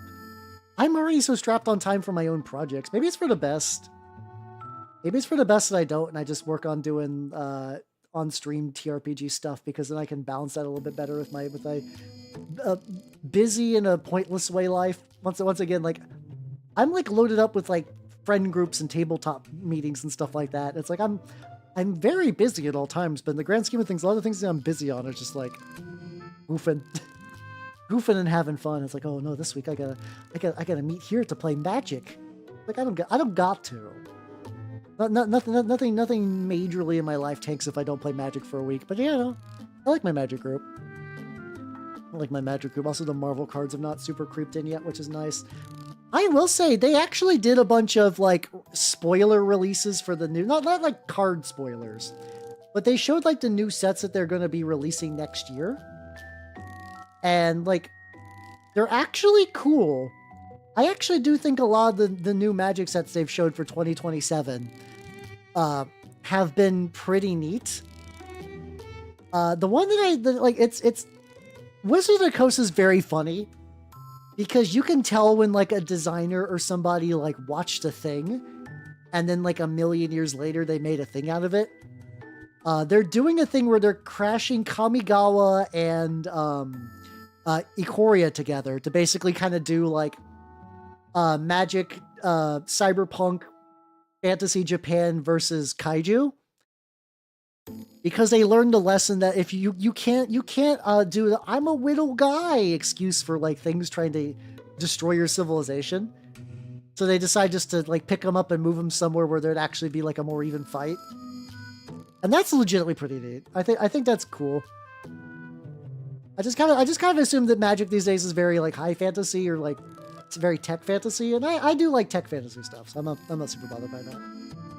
It's arguably it's less Godzilla and more Pacific Rim. Like everything it's called Titan Break, and because like it's legitimately, oh, your realm was doing fine, but then invaders from a different realm came through and they're fucking shit up. Like it's very, and then you have to, they're big monsters and you have to fight them with mechs. It's like, yeah, no, they're very, it's very Pacific Rim. Like it's so on the nose Pacific Rim. Like I can't even say it's a Godzilla. I mean, there's probably going to be a Godzilla reference somewhere in there because they're hacks. But yeah, I mean, it makes sense to do such. So I would not super blame them if one does show up. I would not be bothered if that is real, but yeah. So they're doing that. They're doing a fully underwater set, which has been kind of that could be neat. And then they're doing Zalfir, which is like Teferi's place, which has been like time displaced for a long time in Magic lore, and then also IRL, like straight up, like I think like 30 years. It's kind of weird realizing that how long Magic's been going on. It's basically been going on as long as I've been alive. Like alas, when I was freshly hatched from the tube, I don't think I was ever gonna have a chance to get me a Black Lotus. But like, yeah. In theory, in like 1996, actually, I think it was like 1996. I wouldn't have gone for it anyway, though, because I would have been like, this isn't Pokemon cards. Yeah, Teferi's Protection finally ending. Like, I'm curious what's going on, because for the most part, nothing they've really said on what's going on in Zalfir is like particularly out of the ordinary, I guess. Like they kind of did a big thing where like it's going to be sort of like an Afro fantasy set, which I expected. But a lot of the video was like, we hired a bunch of consultants to make sure everything was just right, and I'm like, well, okay, I guess. Yeah, basically like currently the 5 moons of Mirrodin are currently floating around Zalfir. And I was curious because some people were like, oh yeah, there should be like Mirrodin survivors that are probably still kicking around on Zalfir, because that's kind of like where they're just going to be at now. And I was like, oh, that's neat. Like, is it going to be like a culture shock thing where it's like, oh, your entire world is gone and now you live somewhere else and you're like displaced and what? I don't think that's going to be it, because apparently only like 20 fucking Mirren survived, which is buck wild. I don't mind that, actually. I think that's actually like a neat sense of stakes. But like, man, yeah, no, that's not happening. I think it's like Thrun, like the last troll dude, and like a handful of other miscellaneous. So you might have like Tim, last Volshock of Mirrodin, as like a guy. But realistically, like, it's probably going to be a handful of like, oh, that's cool. Here's a Mirrodin guy, and then nothing else. So yeah, I'm curious what they're actually going to be doing with the story of that, because they showed like a bunch of art and stuff. But the other ones kind of had more of like, at least, mind you, the underwater set was pretty much, oh, it's an underwater set with no real, like, what could be the antagonist or process behind it. I think that's kind of why Titan Break was the one I was like, oh shit, okay. There's something here. There's like a conflict. It's not fucking Phyrexians. It's not fucking Eldrazi. It's not Nicol Bolas. It's two planes being smushed together in a way that like they have to fight each other. And I'm like, okay, big... The 10-year-old in me that likes to have all of his action figures fight each other. I'm cool with that. I'm on board for it. But yeah, so yeah, Magic's got some cool stuff coming out next year. I don't know what the card quality is going to be like, but or there's probably going to do like a million billion stuff. Could be Eldrazi. I don't know. I'm torn because conceptually I still think Eldrazi are really neat. I was around when Eldrazi were released for the first time, and just like the way they were introduced was just really fascinating. But also they were kind of they were bungled really hard as a villain multiple times. So like, I'm okay. I'm okay if Eldrazi don't really get like to be a thing. There we go. Oh god, that fucking... I don't like the Star Trek set. I don't like the Star Trek set. It keeps happening. Magic keeps doing that thing where it's like, here's the thing that doesn't... Once again, it's like, I'm kind of in that like coping phase that a lot of Magic players are, where it's like, well, if it's like a fantasy set, it's probably fine. Like, Avatar's fine. Lord of the Rings and The Hobbit are fine. Warhammer, it's got robots, skeletons, and wizards. It's fine. For me, I don't like it when a Magic set has visible actors. So, like, the fact that Patrick Stewart is going to be on a Magic card, the fact that William Shatner is now on a Magic card, not necessarily as William Shatner, mind you, but like it's not Captain Kirk, like, stylized. It's Captain Kirk, holy shit, it's William Shatner. That fucks with my brain a lot. Yeah, they sort of have sign cards too, which is wild. I'm like, I don't like that. I don't like the fact that William Shatner is also, I think for this, this person just kind of... Wait, did I have metallics on it? Oh, we good. I just did that on this like really raised areas. Wait, fuck, why did I use this bigger brush earlier? I've been making this incredibly hard on myself for no reason.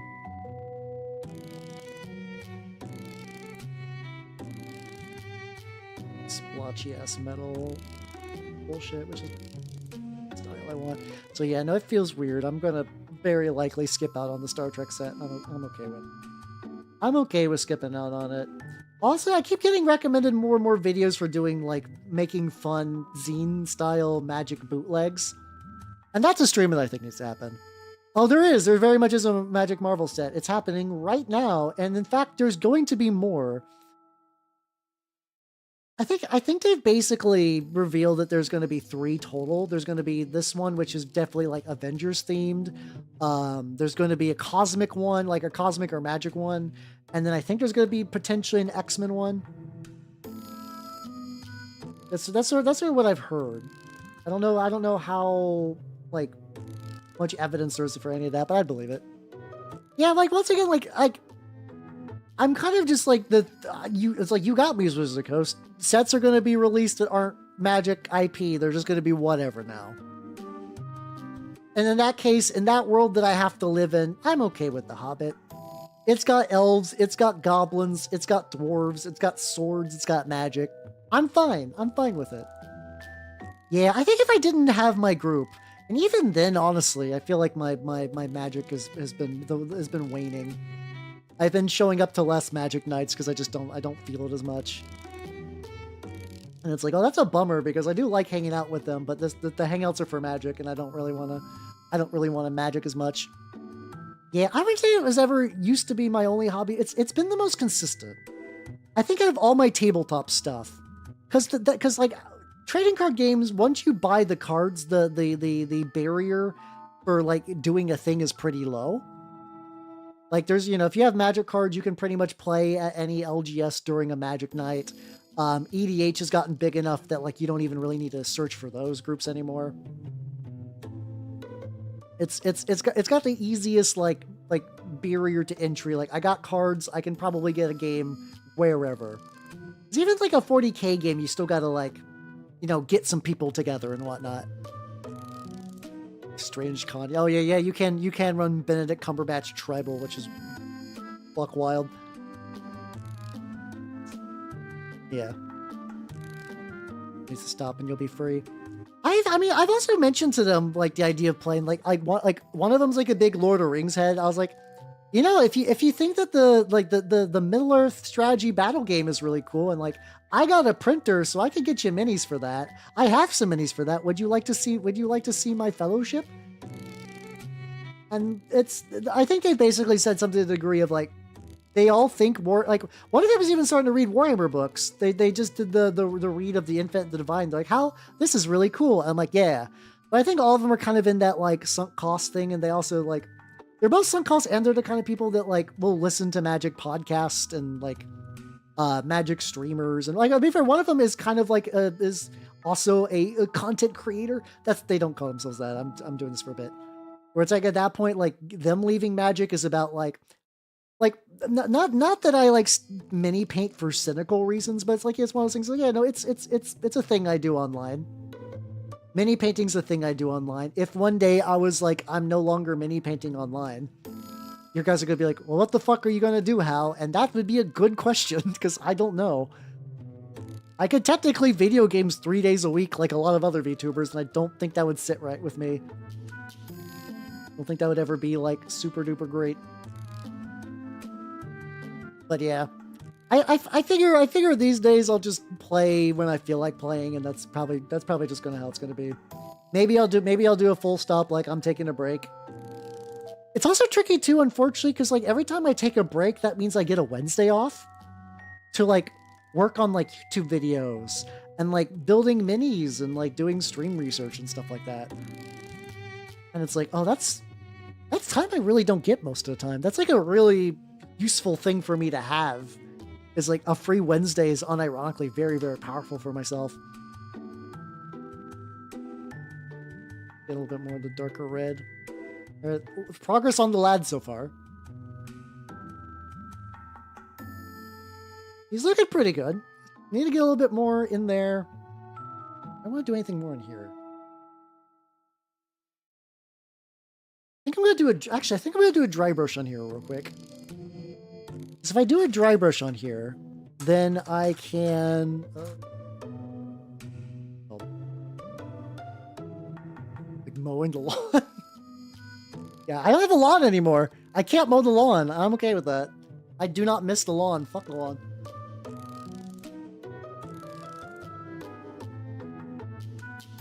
Yeah, no, it's YouTube continues to be my big bugbear, where it's like in my brain, I know that YouTube needs to be something I need to pursue a lot harder. And when I edit videos, I crave the sweet release of death. But I need to get over that, because I gotta. I mean, I'm also like, I'm working on it though. Like what's actually been kind of nice is I have a secret project cooking up, and the secret project is like nearly done. And then I got to edit the video, and then I'll actually paint the secret project on stream. And I want to say something about what the secret project is, but I don't, because I need it to be a surprise to you nerds in particular. It's Wednesday, my buds. Hell, someone should, please. If there's any artist listening, yes. Get a little bit of a rough dry brush, overbrush sort of dealio on the various dirts, stuff like that. It's a surprise. It's a surprise. There's not a way I can really describe why it's a surprise without ruining the surprise, so I'm not going to say other than it is a surprise. But I'm pretty excited for it, because it's turned out pretty great. It is a surprise. It is a surprise. The bits are getting kind of chipped, I guess. I did a thing where I took a plaster to fill in a lot of gaps on this. Plaster is really, really cool for that, actually, unironically. I'm surprised that more people don't use plaster in their mini bases, but like sometimes also if you do deal with it wrong, it does kind of like chip and it's kind of awkward. So like that might be it. A lot of people use like milliput or whatever, and they'll put like a milliput like blob, and then they can kind of angle everything around it. Everything but simple today. Hey, you know, as long as you got yourself to do something. Like this weekend was pretty productive for me, and yesterday, even today was like I got to play a game, which is always fun. It's always nice. See, the weird thing is I actually really like assembly. I have a hard time convincing myself not to paint on like painting not on stream. And I don't know if it's just because like getting all the stuff together is quite a bit. Like like if I want to do that, I gotta get all my shit and like turn on, like maybe not turn on the lights. I do this overhead light is really nice for mini painting. I will say that that's been really handy. There we go. This is the big thing I want to do here is kind of isolate some of the rocks I put in so I could highlight them. I mean, like paint them gray and stuff. Here we go.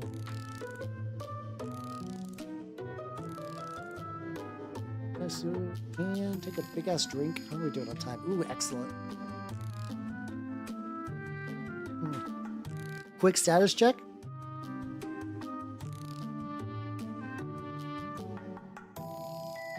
Oh, hell yeah, motherfucker. Let's go. Nice. Do real quick though. Where is my gray? Somewhere here.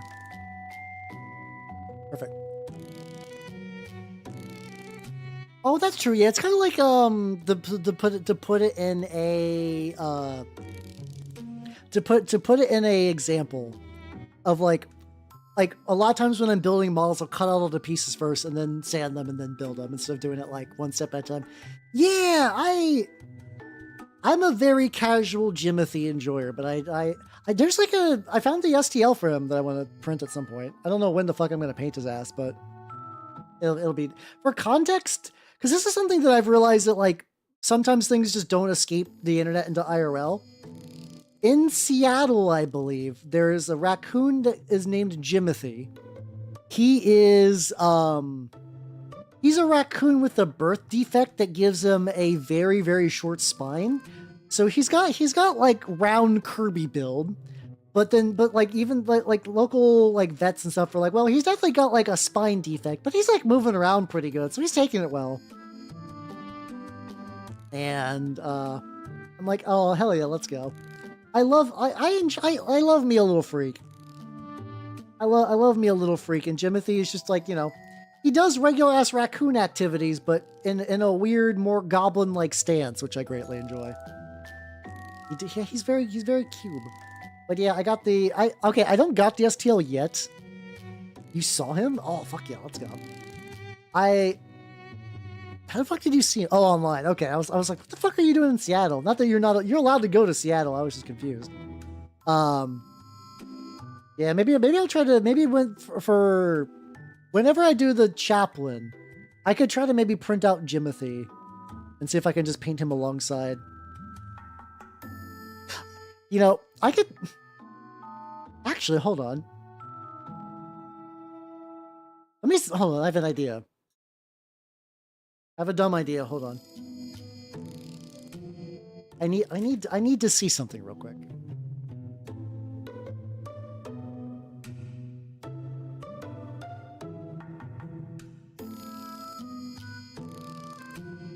I had a horrible idea, and it really depends on if I can source the parts.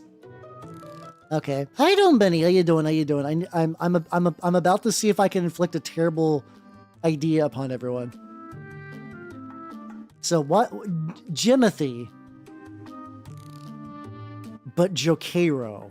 Like if I can give him like the little cyber hand and like the little backpack and whatnot. I think there's potential there. Because if I do that, I can have him chilling with the Rust Vultures, because like Jokeiro were like one of the like 5 Xenos that the Imperium's cool with. I think there's legs. I think there's legs. I think there's legs there. Let's see. Hold on, let me see if I can just do a quick little search.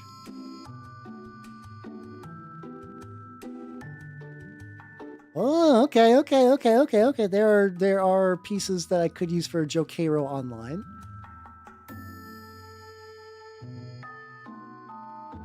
They got a new bed for. Ooh, oh fuck yeah, let's go. Beakies are so. Oh fuck, let me actually shrink Jokeiro. I've been doing beakies for my custom chapter. Also, this excellent beaky fuck that I saved from my shop's used bin. Let me zoom in a little bit. I love how like I don't know why I've never seen any of these backpacks that have like the little nonsensical loading arm for the rockets. I love that. I love that he's just got like a rocket reloader. I think there's a little scuff in the back I did not fix, but that's fine. Oh, I also did print these out too. The it's kind of hard to tell, but the Raven Guard chaplain with their like bone beaks for the chaplain I'm gonna be doing. So I got the stuff. Yeah, I like the big ass backpack. I like the ammo backpack. That's nice. It's a nice touch. Some of this I need to make this whole shelf gray too, because I left some of this fucked with the dirt texture. Kind of mixing a little bit of gray here-ish. Something like that. Grab a hair. Say, hey, let's go. Yeah, oh yeah, you were talking about that on Twitter about doing just like using heresy guys for intercessors, and honestly, I see that people do that a lot, so you'll be fine. You'll be fine. Yeah, I mean, he had like a Dark Angel shoulder pad, so I don't know if it was like probably just like a typical Devastator's kit that just had a Dark Angel bit on him for reasons. Once again, my local used store is filled with wonders. Still gotta do. After all my projects dial down, I gotta make Rust Vulture's Gilliman. He stares at me now. The used Gilliman I picked up that I'm gonna convert wildly. He knows that eventually I'm gonna mangle the ever-loving Christ out of him. Let me for asking that question. I mean, you're not gonna play with them, so who gives a shit? The only people that matter for Warhammer's opinions are your locals, really, at the end of the day, which is always fun, because people online are people online, you know? A couple of flush. Ah, I got you. Do you want to make a... Yeah, Jimothy Trench Dog would be good, too. I don't know how much I want to lean into, like, fuck it, I'm painting Jimothy. I guess I could do that. I could be like, I'm painting Jimothy, also this 15mm Rhino and Predator. I could do that. I could do a little cheeky bait and switch as a joke. I mean, I'll still paint Jimothy, but like, you know, I have to get, if nothing fucking else, I really gotta get the fucking Rhino done. How you doing, Bonnie? How you doing? As I keep, more than ever, really, up until recently, I've never really been part of these, like, here's an event, it's gonna happen in 3 months, get your shit together. And it's like, oh, okay. And as somebody who is, like, very flighty with projects, you have X time, get your shit together, or else. I actually do like that. That's very nice. The dark on the back of that. What the fuck is Tree Hunter? Oh, 300. Okay, let's go. Hey, congrats. I somehow did not process that. I was like, who the fuck is Tree Hunter? Who is this? Who are you referring to? Yeah, I'm about to show Gilliman what a real codex looks like. Mind you, I think somebody posted a joke, that one like Buzz Lightyear thing of like, my Special Marines are different. They don't really follow the Codex Astartes. And you know, it is kind of like the heterochromia of Space Marines. Can you do that and like be fine? Yeah. Realistically, it's not like a big deal, but it's definitely a potential warning indicator, you know. Yeah, exactly. I'm a very deadline oriented person. Now, mind you, a lot of times I wait to the very last second to finish a deadline, which causes me great grief, but not all the time. Go.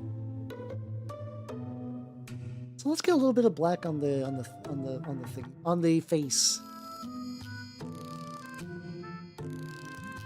Yeah, it's annoying though. Like this cool bear. Oh, thank you. It is a Sentinel, which is just like a little guardsman and like a little tiny one-person mech. I think they're generally one person. I have not seen... Then again, the only time Sentinels were really mentioned in a book that I've read was one of the Dark Coil ones, where the Sentinels were arguably more like power, like small-scale power armor that were worn by nobles. Ah, big stretchy. I need to double check the categories for Rusted Demon. The secret project that I'm going to be painting on stream soon is what I'm going to be entering into Rusted Demon, at the very least. Kinda. they're like the book describes that they're more like steampunky than like Van Star crazy tech though. Yeah. Oh, if you want a low tech version, that's just orcs. That's just orc killick hands. If you're like, I like the idea of this, but I want this to be shittier, not in a negative way, but shittier.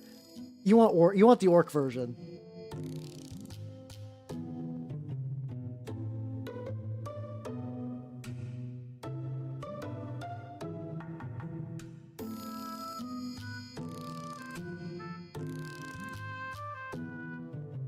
There we go. There we go. Yeah. Shitty affectionate. There we go.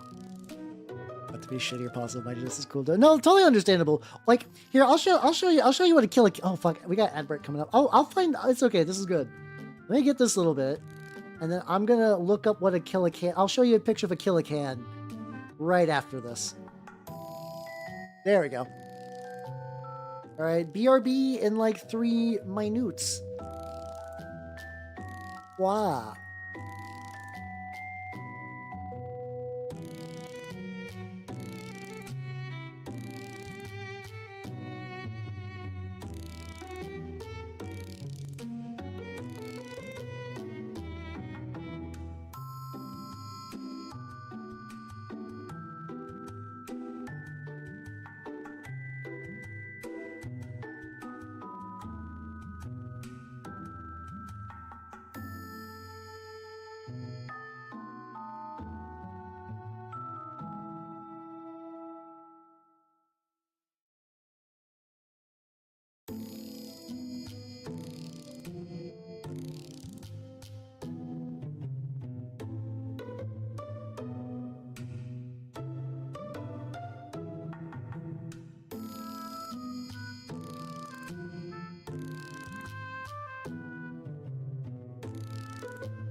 Ah, we're back. Yeah, it's a kind of. I think you spelled it right. It's been a while since I looked at the spelling. Yeah.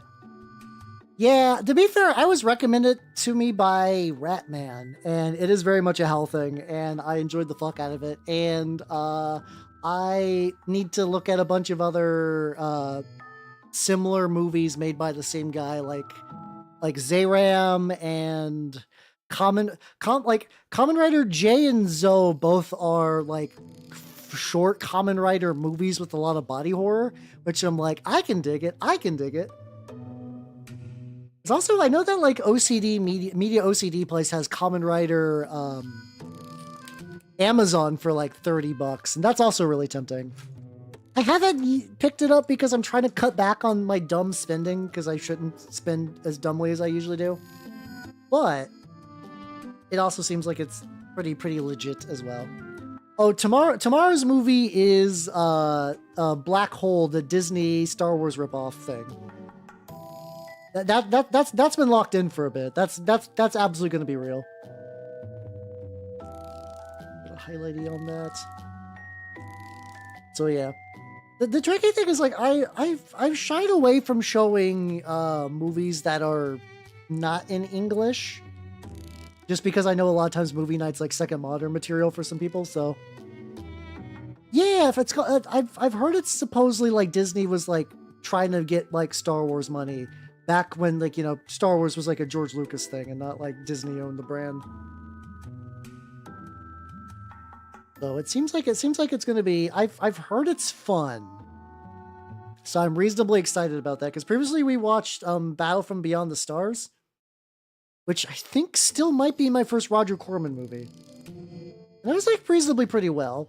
It was like a shitty low budget premise that was kind of put together weirdly, but like in the nicest way I could say possible, it was less shitty than I expected it to be. There was like a level of competency from it. Oh, Black Hole I think is 1979, so we're talking. I forget when in the life cycle of Star Wars 1979 was. I think it's like definitely after the first. I feel like one of them was like an 81 movie though. I could be wrong though. I'm a fake Star Wars fan. Yeah, old, pretty old, yeah. We also got these little wiry bits, which are weird, and I don't know how I feel about them. I made them like dark green though. Add a little bit of green-red contrast on that bad boy. Yeah, to be fair, like, it's old enough that like what I have is like a VHS upscale, and that's always good. That's always a good sign. That's always a great sign. I'm not super worried though. I think like the quality seemed pretty legit. So we've watched worse quality. When it comes to movie night, a lot of the quality's been bad. But yeah, outside of movie night, I've been enjoying a lot of weird Japanese movies, I guess. Ah, that's a good question. I think it has to be like, it might be Jason the Argonauts, maybe. I feel like we might have also seen like another like pretty old historical, like, there's a lot. So before like fantasy kind of established itself, a lot of those were like Hercules and like Greek myth stuff, because that was kind of the thing. So I think Jason and Argonauts might still be the oldest. Might. I'd actually need it. I wonder if that's something Letterboxd can help me find out. I'm very behind on updating the Letterboxd though. It's something that I don't think to do at the moment, but I need to for. I don't care about Letterboxd as like a social media thing. I like Letterboxd as just like, oh, I have an archive that I can hand people for when they want to watch a bad movie. People have been like, hey, Al, could you like show me what, like, explain what some of these movies are on the movie night list? I could just give them the Letterboxd and you're like, oh, thank you. Did we watch that? I don't think we watched that one. Maybe. I mean, I want to check, but there's no way that wouldn't require me to like do some like research. I don't know if I'm quite ready for like midstream research just yet.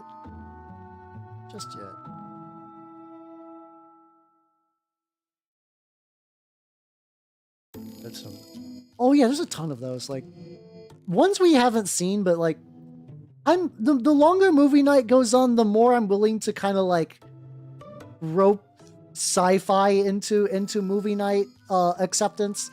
Really, for me, it's like there's like sci-fi is such an interesting genre where it's like sci-fi, realistic. Like basically, I like if the sci-fi is soft enough, then I think it's movie night. If it's got like a camp element to it, I'm okay with putting it on there. Spitball options. I mean, all those could happen. I got like a decently built up list of ones to show though, which is good. Hey, I eat internal stages. Yeah, like a nice medium rare. But yeah, you were incensed by Big Tip Barbarian Lady. I was legitimately surprised. was like, damn. Surprising amounts of vitriol. I think the eye is just green on the stage. Just like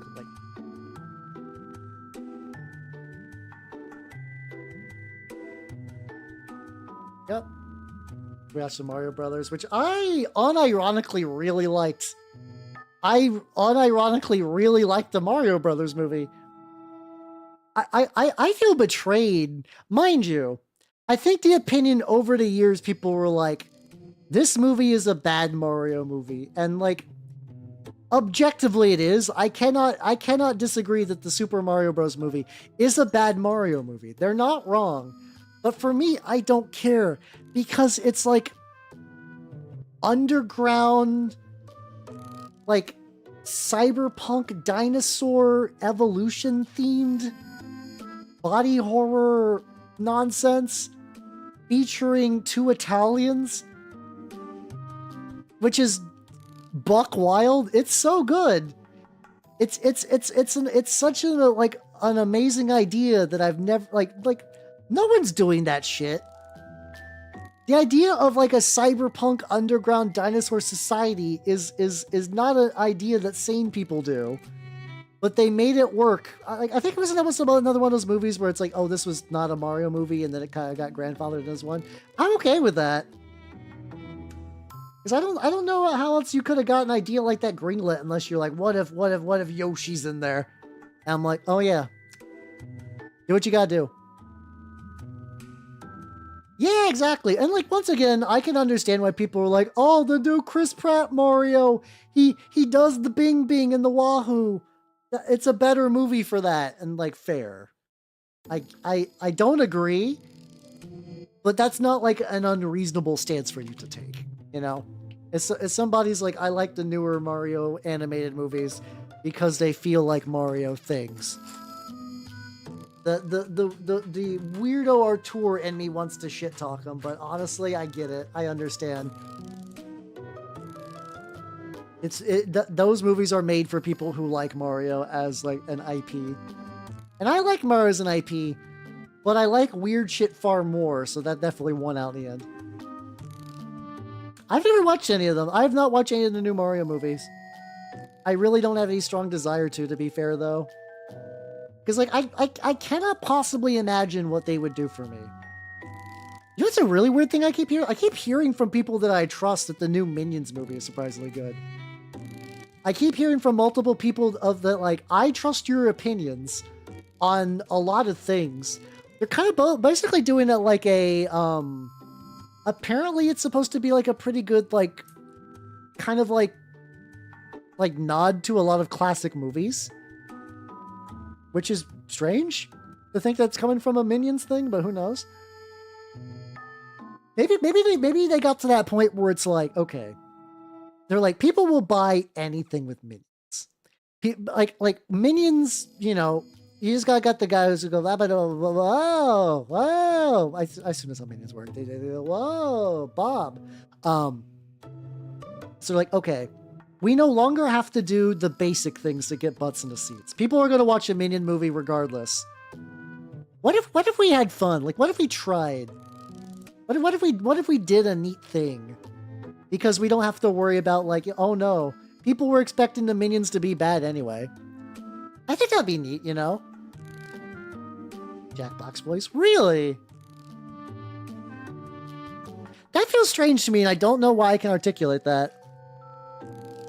I mean, I know Jack Black's a charismatic dude, but I feel like if he wanted to fuck Bowser, I almost feel like his voice would be bad for that. And again, I don't have like a good mental image what Jack Black Bowser's voice sounds like. I just imagine Jack Black. So like I don't think when you're like Jack Black Bowser, I don't think that changes much.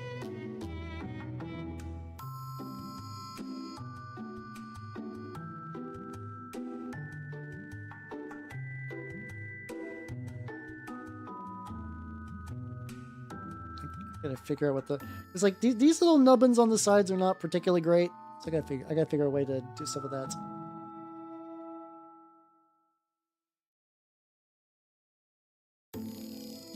Grab a little sponge nubbin.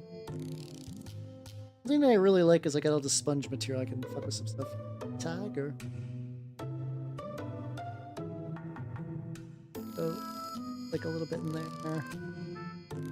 And yeah, these little like weird nubs have been kind of strange to paint, so I think I just get them like pretty decent. And highlighting turges. I mean, you could those. If I remember right, it's been a while since I painted a cataphracti. I feel like those dry brush pretty well.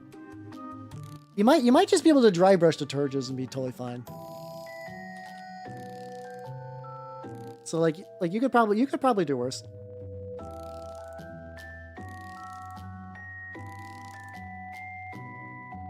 So let me see. I get these edge little bits. How you doing, Daka Flocka? Speaking about Daka, this is not a kill a can, but it does got a lot of Daka on it.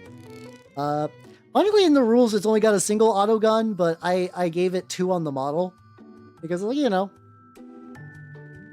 you need 2 on the model, so it looks cool. So the nice thing about these models from the set is that you can customize the loadout. I think that they might be partially magnetized for that, but yeah, no.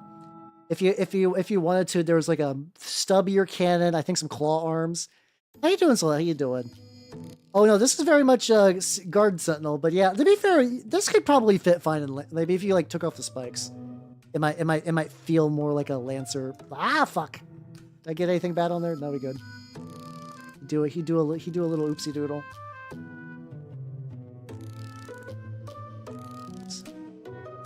I actually might be getting close to getting an enamel wash soon, which is pretty baller. I know there's like a couple little highlighty bits I want to get. Spikes become funnels. True. Could always do that.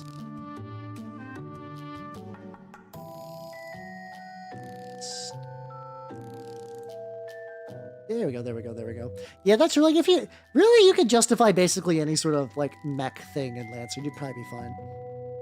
All right, so now I need to get bronze. I did the evil color, and now I'm doing. Wait, hold on. I'm debating if I want to do that bronze on like the metal, like the chaos spikes as well. Just figure a little bit of variety. We'll find out how good this highlight looks, because this is something I've done for some of my for my Sons of Horus, which still feels weird that I technically have like a non-trivial Sons of Horus force. But that's another one of those things. If you would have told me exactly 1 year ago, like you're gonna have some Sons of Horus and you're gonna like them and you're gonna want to add more, I would have been like, you're crazy. But no, it's real. It do be real. But yeah, hopefully I get to play Lancer again soon. Like the Pathfinder group that I've been playing with my like people I've known IRL. One of the guys has kind of been fuck around with CompCon, just making mech builds, and it's activating some neurons there. So I'm hoping eventually get to the point where it's like I can run Lancer for them. My group is interesting in that they really. I've offered to run them so many games that over the years that people would go absolutely batshit for, but it just has not. There's just not been a thing really. The fact that we've been on a superhero game kick has been pretty great. Honestly, though, I'm super ready to be done with Prowlers and Paragons. Jesus Christ, Prowlers and Paragons. Basically superhero games are really easy to break. And unfortunately, like the rest of the group pretty much found like the meta. Like I don't think they were like looking it up online, but they're like, oh yeah, no, if you throw like a penetrating AoE attack, your opponent can only defend with half dice, and they can't really dodge it. So a lot of battles, and even the DM has been integrating that into some of the battles for their stuff. And it's like, oh, okay, so it's just throw blasts until one side dies. I'm like, oh, that's not fun. It's not great. Hey, to be fair, itching for more Lancer is a fun. That's fun. That's good. Like, yes, cool. More Lancer in my life. Oh hell yeah, let's go. Hell yeah. Congrats on stepping up to the plate. Good shit. But yeah, so it's like I've enjoyed the story and stuff for the superhero campaign, but the system, I'm so ready. I'm so ready for something else, but I think the monkey paws curled in my group is like, we haven't played Pathfinder in a while. I'm like, okay. I don't know, Pathfinder 2e just doesn't activate my almonds very much. I think it's just because like the things I enjoy about games, they're like a lot of like role-playing mechanics and not focusing on builds and stuff. Don't really work in Pathfinder 2e, where it's like, oh no, yeah, you want to plan a build out from like level 1. You want to make sure you got everything stacked and ready to go. And it's like yeah, because like Lancer, I mean, you can pre-build like an entire mech and Lancer, but I don't know. I feel like at least the mechs do enough, and there's like, it feels a bit more natural that way. So speaking about other RPGs that I've bought and I've not done anything with, I have a copy of Fabio Ultima that is still new in packaging and I've not done anything with yet. Fuck. Got so many games that I'm super interested in. I've not done much. Yeah, I think it's because the spikes are kind of grafted on, because I purposely try to look on like, I try to make this look like a shitty spot weld. And I succeeded, but also a shitty spot weld is very orc coded, so I totally get that vibe for sure. In fact, hold on, let me actually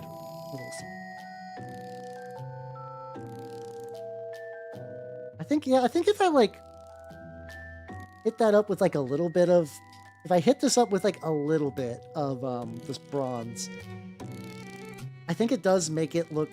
Because I think like just the raw metal might actually make it look too orky. The base can be fine, but if I do it like that, it kind of reads a little more, maybe a little more chaos.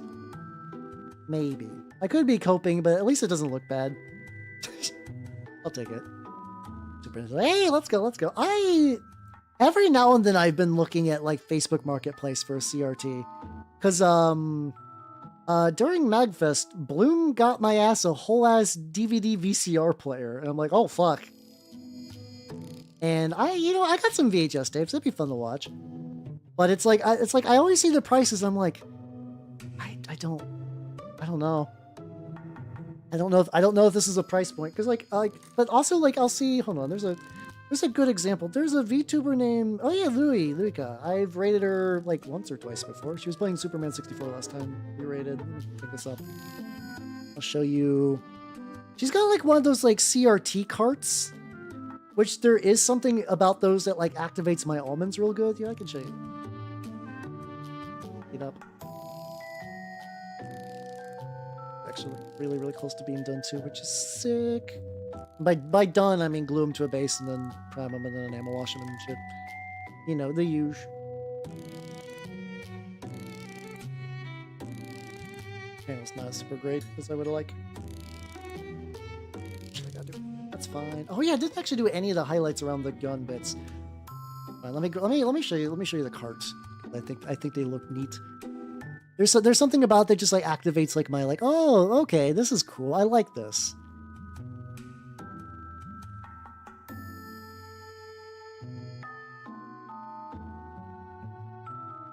There we go.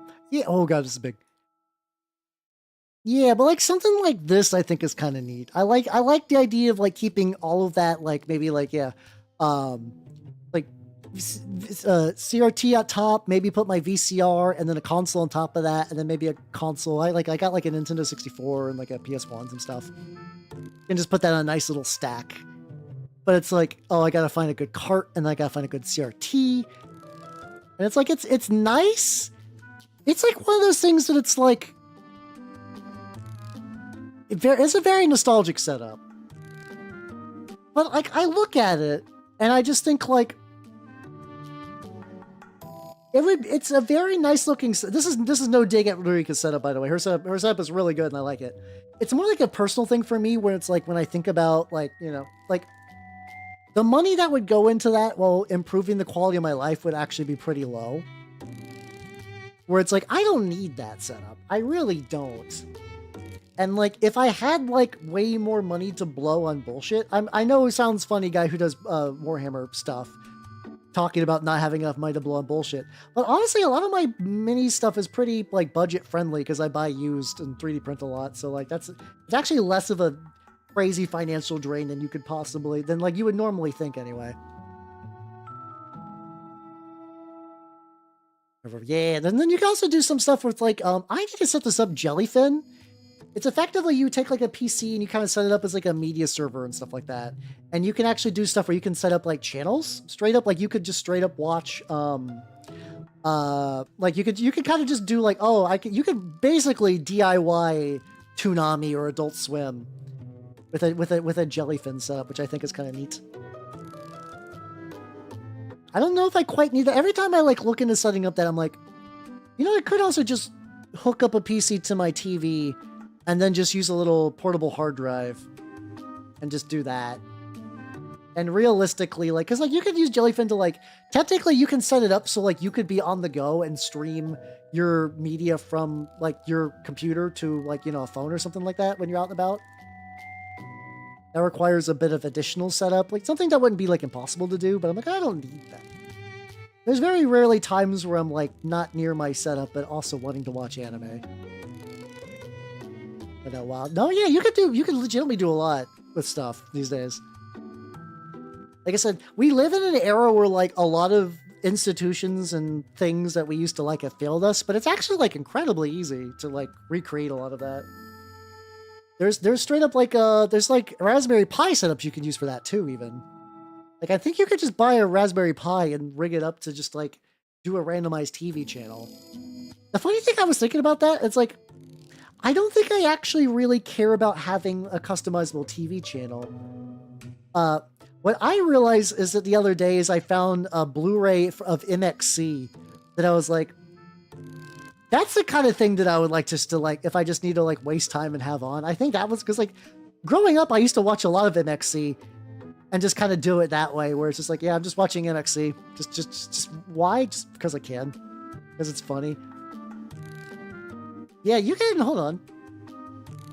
Let's see, find that.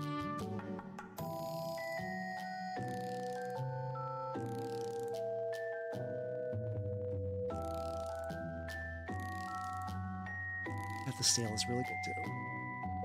Once again, I'm trying to stop buying dumb bullshit. Well, if you like MXC and you got like $27 and then also like $10 for shipping, you can have all of season 1 on Blu-ray, which for some reason I find that to be completely wild that that's a thing you could do. Like it, so, because like MXC was like a licensed property that was brought over to the US and done like a really wild custom dub. So like, I'm surprised that you could retain that. Like, I'm surprised there isn't like a rights issue.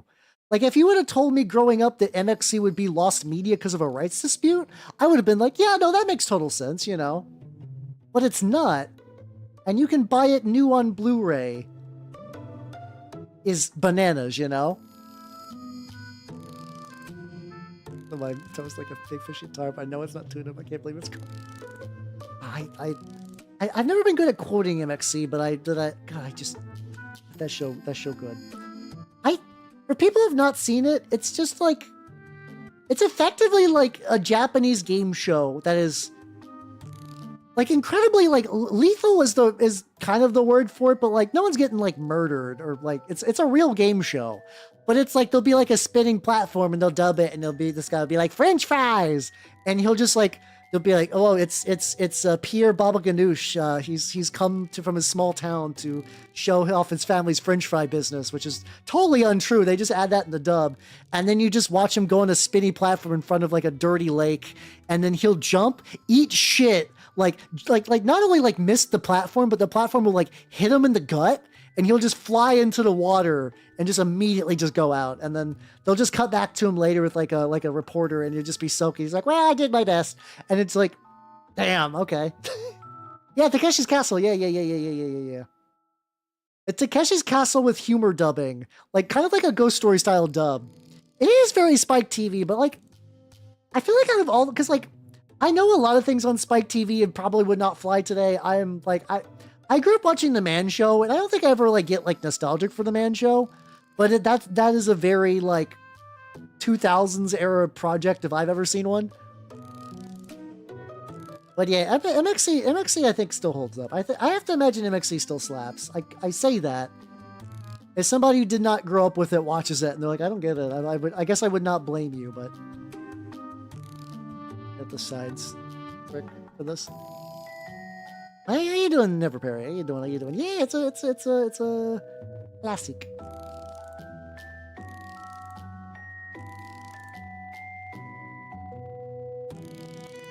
Yeah, see, that's my thought on the Man Show too, where it's like, it's like that. It's like, yeah, I was 14 and there was boobs, so I was like, oh, okay, I'll subscribe to your newsletter. Like I used to be the kind of 14, because like, once again, people are spoiled by the fact that, like, I guess if there is like one big divide between like Zoomers and my gen, where it was like, if you wanted to see tits, you had to stay up to 2 a.m. for the Girls Gone Wild commercials on Comedy Central. And like, that wasn't great. That wasn't a great source of tits. But that's the kind of shit you would do. Is to come back a third time. Oh yeah, no, they'll definitely, this time they'll get it right. Well, it's a Morbius thing. We were just busy that week, To find your dad's stash. That happened to me. Not my dad. It was weird. What was like, I was visiting my dad in college-ish era, where like he was going through like a big life change thing, and he had like a childhood friend of his over. He was dealing with like some addiction stuff. It was really weird too. Like I forget if I ever told this story, but it was like, it's like me and my sister. So he's like, my dad was like, hey, so some things have been happening, and there's something I gotta tell you. And he's been like, yeah, I've been maybe like getting a little too heavy on painkillers. And me and my sister are like, oh, okay. And he's like, that's it. And the entire time we're like, oh, we thought you were gonna say you were gay. And he's like, what? It's like, yeah, no, you brought your childhood dude friend. You've been hanging out with him a lot more, all of a sudden. And I was like, we were like, oh, we kind of see this pattern happen. Sometimes. I was like, oh, okay. But no, he was just dealing with shit. But yeah, anyway, I needed to stay over a summer, and then like, I think that dude brought in like the fabled bag of Playboys, and I was just like, what the fuck are got these going on? And they were in fact a bag of Playboys. I don't remember. I couldn't tell you like a specific issue or a specific like theme or lady or whatever. So like, if anybody's a big Playboy head, I cannot give you any details that you would be excited to hear. That was definitely a thing. No, it was never one Playboy, and it always came in like a weird container. Like I said, a sack or a pile. It was definitely a bag, like a trash bag. Which for me is somebody who like likes to collect like, maybe you put it in the bag out of some residual shame for like growing up, and I was like, need to hide that kind of shit. But I'm just like, if you like your Playboys, they're gonna get all mangled up in a trash bag. You gotta let them free. Which is such a weird Hal way of thinking about things. Like, no, you gotta let your softcore porn breathe, or it's all gonna get all wrinkly and whatnot. I love the way my brain works.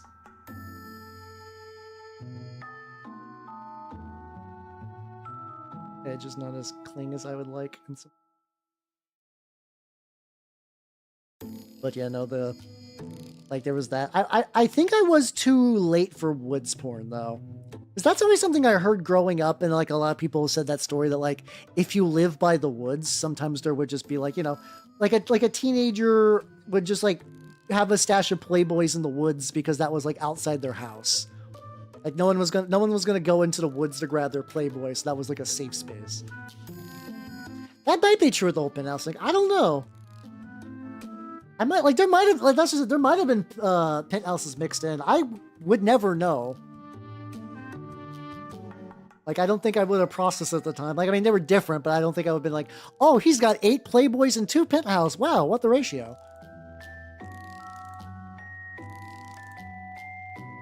Like, I remember like growing up and hearing that, and like, oh, I read Playboy for the articles excuse, and that might still be true, to be fair. I've never actually read like proper Playboy articles. I have to. Is Playboy still going? Like, I have to imagine yes, but like,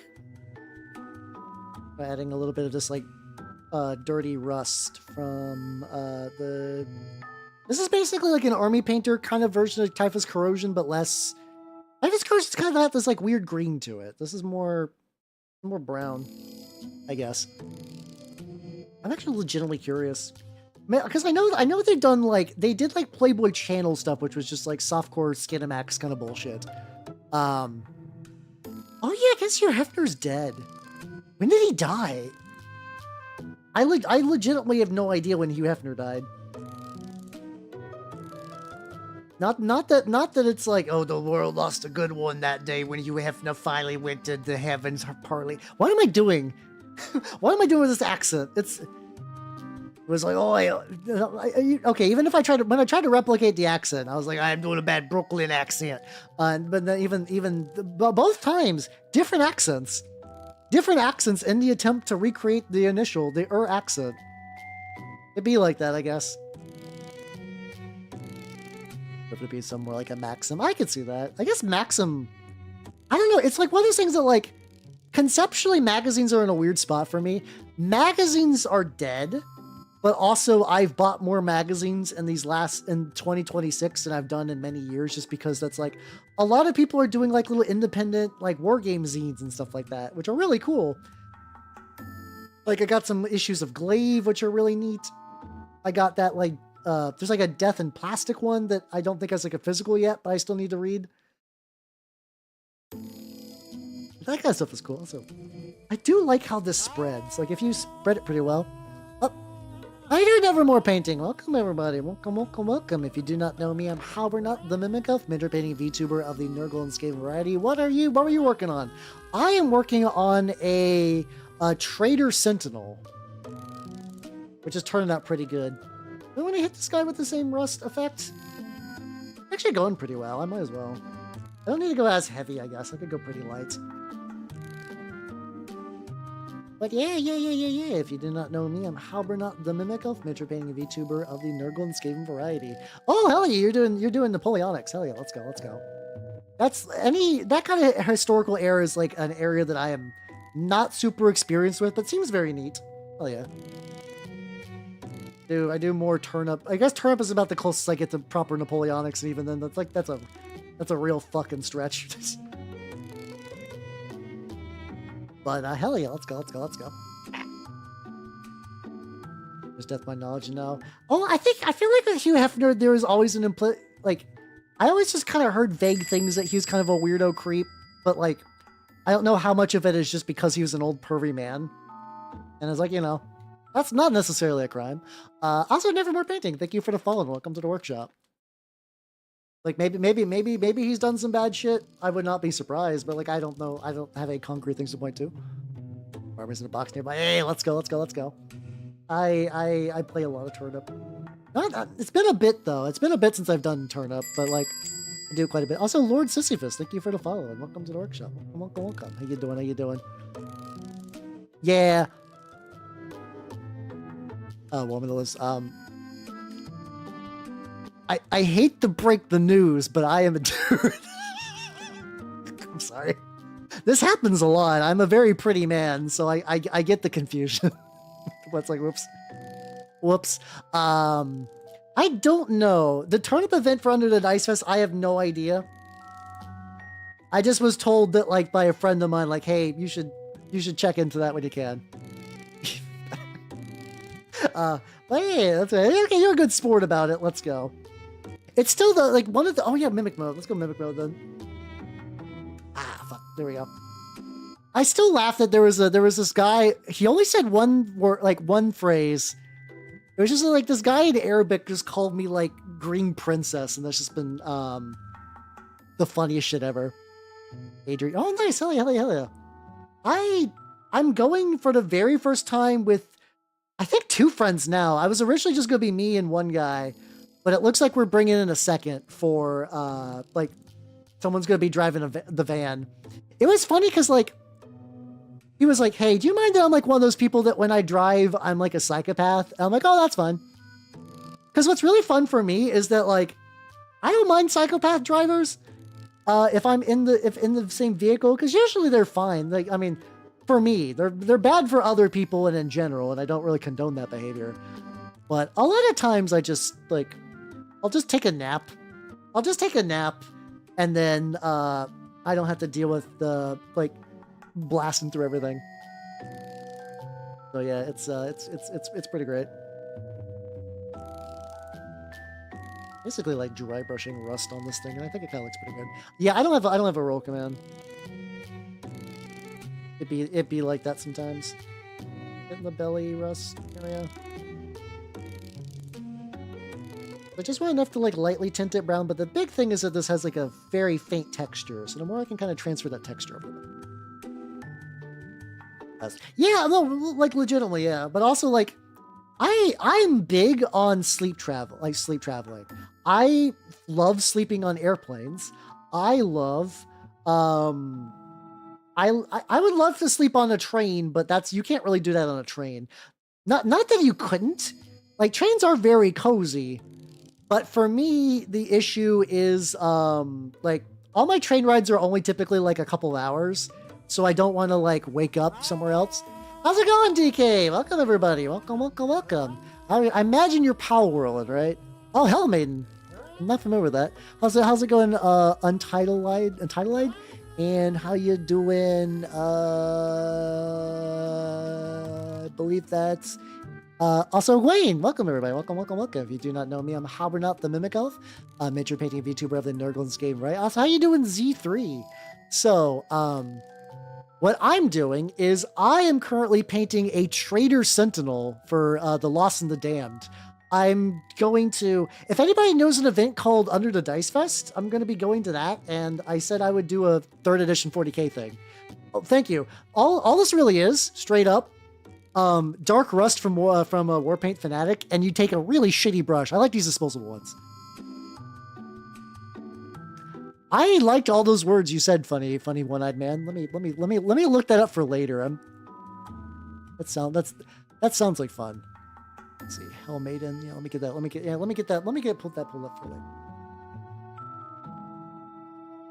later. Ooh, okay. I'm digging this. But yeah, I'm doing a very light rust on everything, just because like I don't want this. I want it to be worn. I don't want it to be like Nurgle worn though, if that makes any sense. Very early access. Okay, so it's the worst case I could also chill, because I did pick up some games recently. I don't know if I'm going to play it on stream anytime soon, but I did pick up, in the GOG sale, I did pick up Harvester as well for like $1.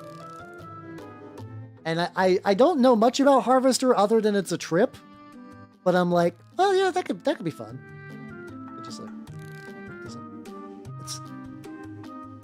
But yeah, so worst case I could always just give it some time to like marinate, I guess. But will the ball when you're wiped out? No, it's weird. It's like I never say. I do wonder if they realize that we're talking about that. Like some people think I'm a pretty lady when they raid in. So like there was a guy who ages ago just showed up, said like called me a beautiful green princess, and then never said another word. And I think about them from time to time. Thank you for the pennies for the gaming fund. I do appreciate it. But yeah, let's go. Historical games do seem neat, and I'm just kind of lacking on that area in general. The only historical game I've really played was Saga, and I do like Saga, but also Saga's not really a historical game. Like the armies are historical and everything, but like it doesn't really. I don't know. Like I like it, but I feel like I've seen other people who are into historical games be like, it's not. That doesn't really count. Doesn't really count. And I can understand why. You did Bloodless, hella beautiful green print. It's the thing is, Saga's just like, I find it genuinely really fun. So like for me, I don't even care that it's ahistorical. I just think conceptually it's very neat. And a whole compliment for yours. Unironically, yeah. And it's not even one that I'm like, you're wrong, but thank you, I guess.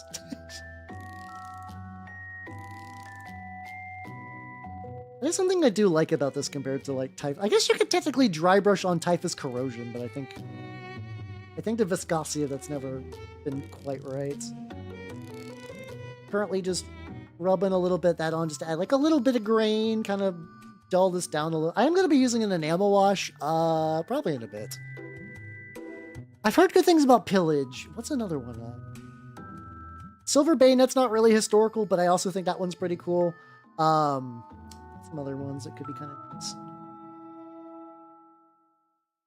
There's like a couple of them. Yeah, I don't know. Like I've tried to move away from G-Dub's paints because I just fucking despise the bottle. I don't like the bottle as a like a delivery method. So I've tried to move away to Pro Acryl and Army Painter and Vallejo as much as I can. It's like I have a bottle type as Corrosion, but it gunk the fuck up. Oh, Trench Crusade's not a historical game in the slightest. I fucking love it. That was good though. I like war games. I'll basically play like legitimately. I'm willing to give more or less any war game a try. It's like I'm very flexible for like enjoying war games. I like games. I think games are fun. I like war games. It's kind of my thing. You'll get that funny number daily soon. I believe. Yeah, Mordheim's my favorite historical. Fucking nerd.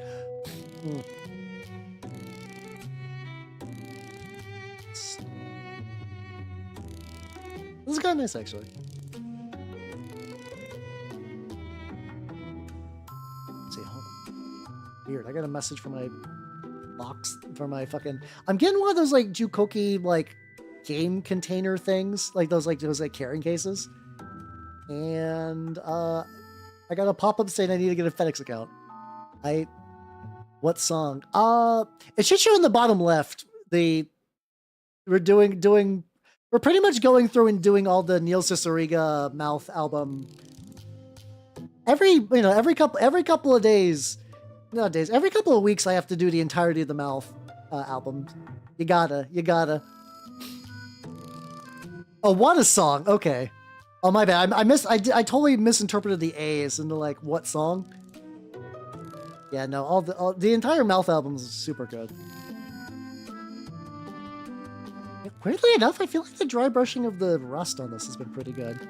I'd like to do some sponge weathering too, but I'm actually not entirely sure at what stage I want to do the sponge weathering. Like, I feel like if I do sponge weathering, I might want to do a black. Which I could give that a try. It's early enough that if I do it and, like, it doesn't look good, I can always just, like, fix it. My dedicated little fucked up, ripped up sponge. I basically just picked up a bunch of these, like I got the kind of sponges that's like this, just like that has like a good like amount of pores, but not. The makeup sponges are really good, but they're really dense. Get the legs. Oh no, all these came from the same kit. Every one of these bits are actually from the same kit, which is pretty rad.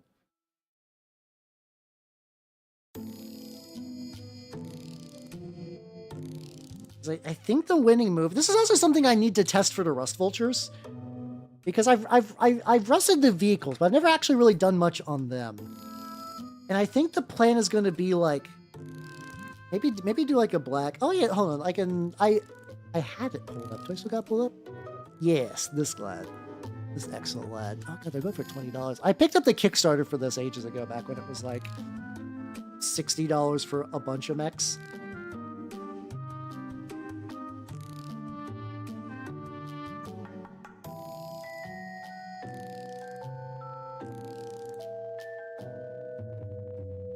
See,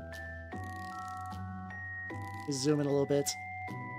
Oh no, it's, to be fair, like it's this is from like the sub faction that I think is like a lot more like industrial and goofy.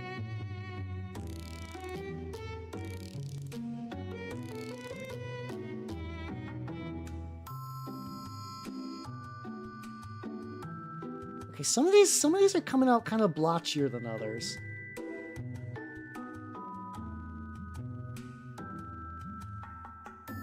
But it's not too bad. No, that's fair. I like 3D printers, but yeah, sometimes like the amount of maintenance you gotta do for them can be a lot. I feel it. Yeah, I don't know if I'm gonna scratch up I could do that to the whole body. We'll find out.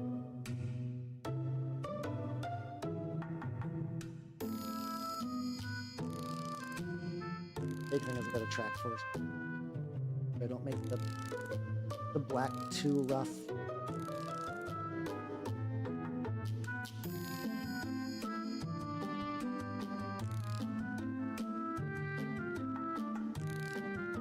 Edges a little bit too, maybe. How you doing, Lord of Bones? How you doing? How you doing? I'm trying to do a little bit of scratchy bullshit with a sponge.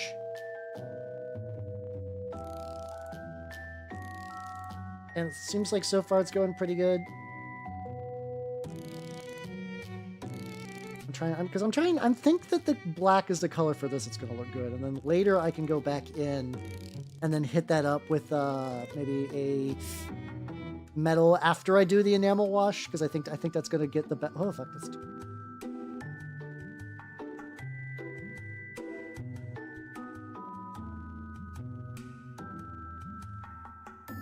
I wonder if it's like there's like this little nubbin on here that I wonder if like a detached nubbin. Okay, there is nubbin. Made a bigger nubbin. Fuck. Yeah, I mean, yeah, I don't know if there's gonna be ever like a good printer where it's like there's gonna be no issue, especially once you get to FDM. FDM is the worst. The fucking worst. Elementary. Ooh, fuck yeah, let's go. Glad you're having some good nighttime. I'm currently sponge weathering this not kill can.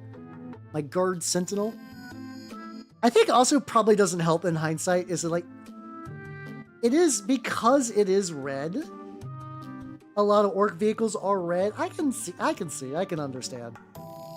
I was just doing it because like this is going to be a word bearers aligned army, so.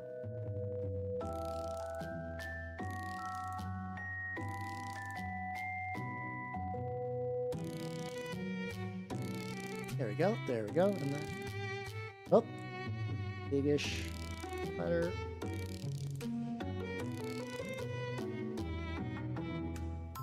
Some of these are coming out as like little bigger splotches than I would potentially like, but even then it's not too bad.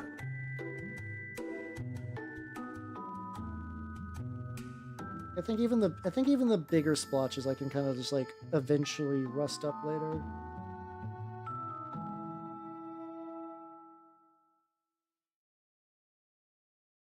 Or even kind of like maybe like blend these a little bit better. There we go. Spit on the laws of nature. No, that's fair. Yeah. At least with resin ones, you seem to spit less. I don't know. I guess I very oh fuck. I very rarely have issues with my resin ones, and if I do, it takes me like a month and I get them fixed. Mostly just because like newer resin printers are just a pain in the dick to open up. I think they assume after a while you just be like, fuck it, I'm getting a new one. And I've been there. Legitimately, I almost bought a new one at one point after the move, and I realized the issue with that was really funny. It's because I accidentally swapped the power supply for the clinger for like the curing station and the printer, and it was just getting like half strength, and I was like, fuck, why is it like this? Okay, let's see, we got... Oh fuck, I forgot to get this leg. Okay.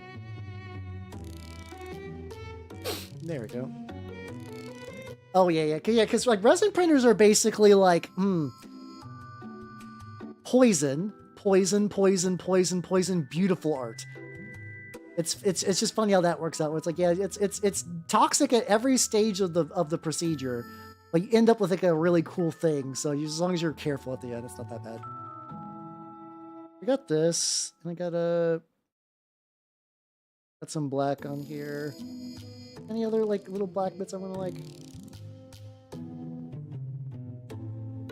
I'll make it a little bit more on my palette real quick. Okay, everyone give the UPS strength to deliver the night model. or whatever postal service you're using. Thermodynamics now. Okay, so I still got mine. To be fair, the reason I have not fixed mine yet is because when I moved, I put it in like a really awkward like place in my house. I'm still very much like workshop maxing my current abode just to figure out where it's like, okay, if I put this here and this here, this will kind of like give me a little bit more working room.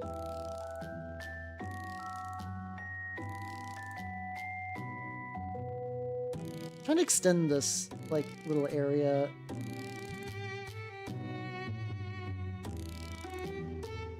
add like a couple little scratches of my own. I think the more of my own scratches I add, the worse it looks. Oh.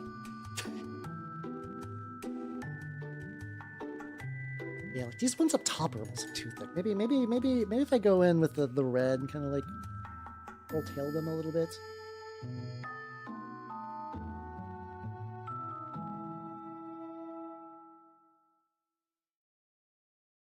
Not so bad.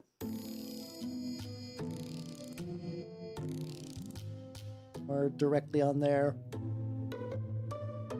We unfuck the zone. Also, okay, that's not so bad. Any other, that whole little area is not the worst. All the other little scratches and stuff. Some of them are a bit thicker than I would like, but like not too terrible. Got to like, what if I could just grip the sponge real quick? Oop, there we go. All right, yeah, okay, look at their little rusty bucket of bolts. Beautiful, beautiful boy. All right. The thing yeah, okay, I know deep in my heart, I'm like, I want to glue him to his base, but I actually think I should varnish him prior to that.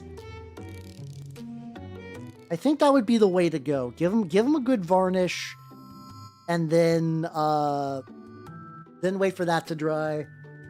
Then maybe glue. Then maybe enamel wash them. But then, good morning again. How you doing, Luckerman? Have you woken up again, or oh, Ned? But welcome back. How you doing? How you doing?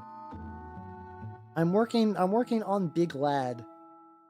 And if I glue him onto the base, he has something to grip onto when I'm doing the enamel shit. Get away to go.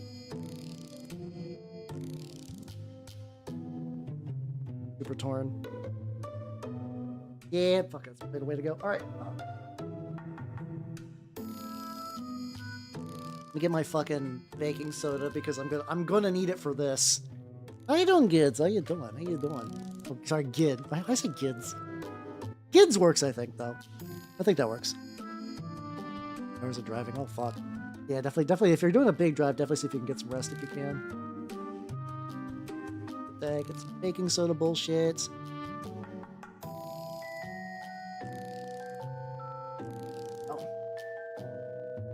Let's see. Thank you. How you doing, sister? Thank you. Yeah, I'm happy. I'm happy with the status of the lad. Lad has turned out great. Right now I'm trying to do that like baking soda lock, because if I do not lock this mall into place, it's got 3 kind of thin connection points. Because this arm is free hanging. It is an in motion full display arm, but that means I have to be very careful, or else it's just gonna fuck shit up. I'm using that baking soda locking technique to really make sure that all the other hands are fucking gripping. Oh, like that. Fuck. That's what I'm talking about. I think it's because this back one just never got gripped on.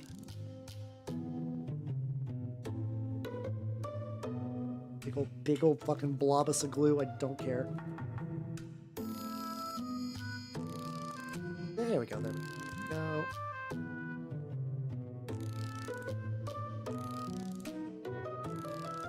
It's like rusty brush just to try to push that around a little bit.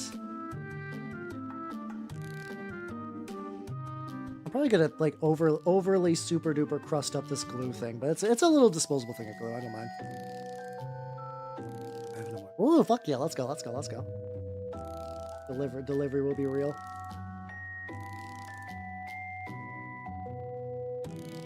Get like behind. There we go. I actually don't hate the way the white's looking on this.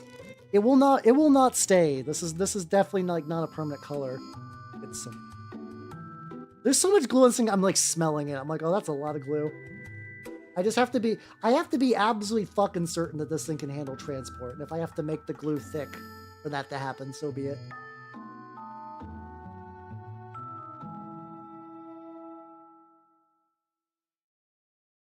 There. Yeah, it's like crusting up around there. Ooh, delicious fumes. Yippee! Yippee fumes and yippee snow.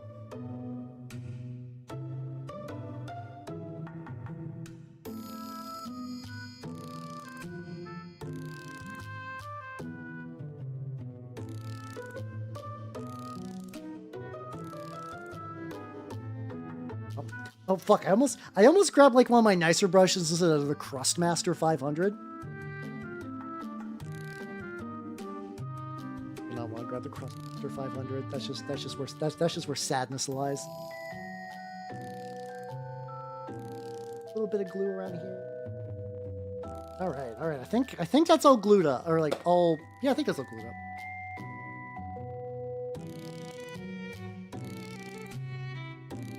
Oh, the mail's good. Oh hell yeah, let's go. And again, I really don't have much of like, other than just like things getting expensive because of governmental bullshit. Like the shipping and stuff in the US has never been too bad. Oh, hold on. I need to try to blow off the extra stuff. So hold on.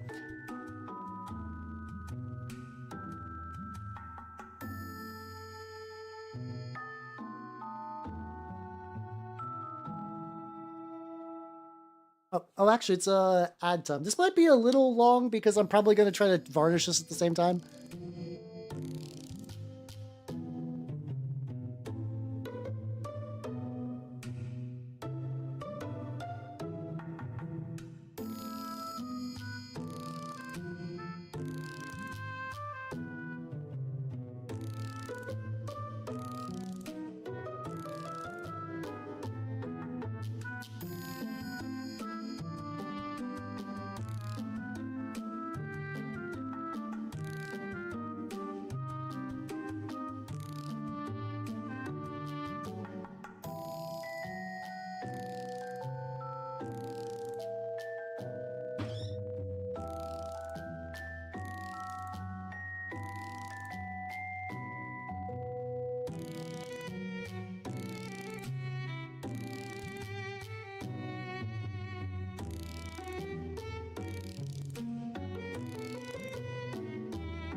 I'm back, everyone. See, this is when I talk about like trying to make my sneezes less awful. So yeah, so I figure while the boy is drying, there's like a little bit more work this bad boy needed.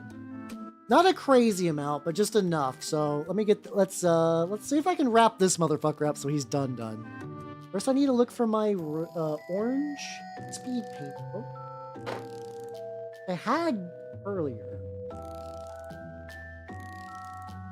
Can't find it immediately, which is annoying, but I'd probably just put it up.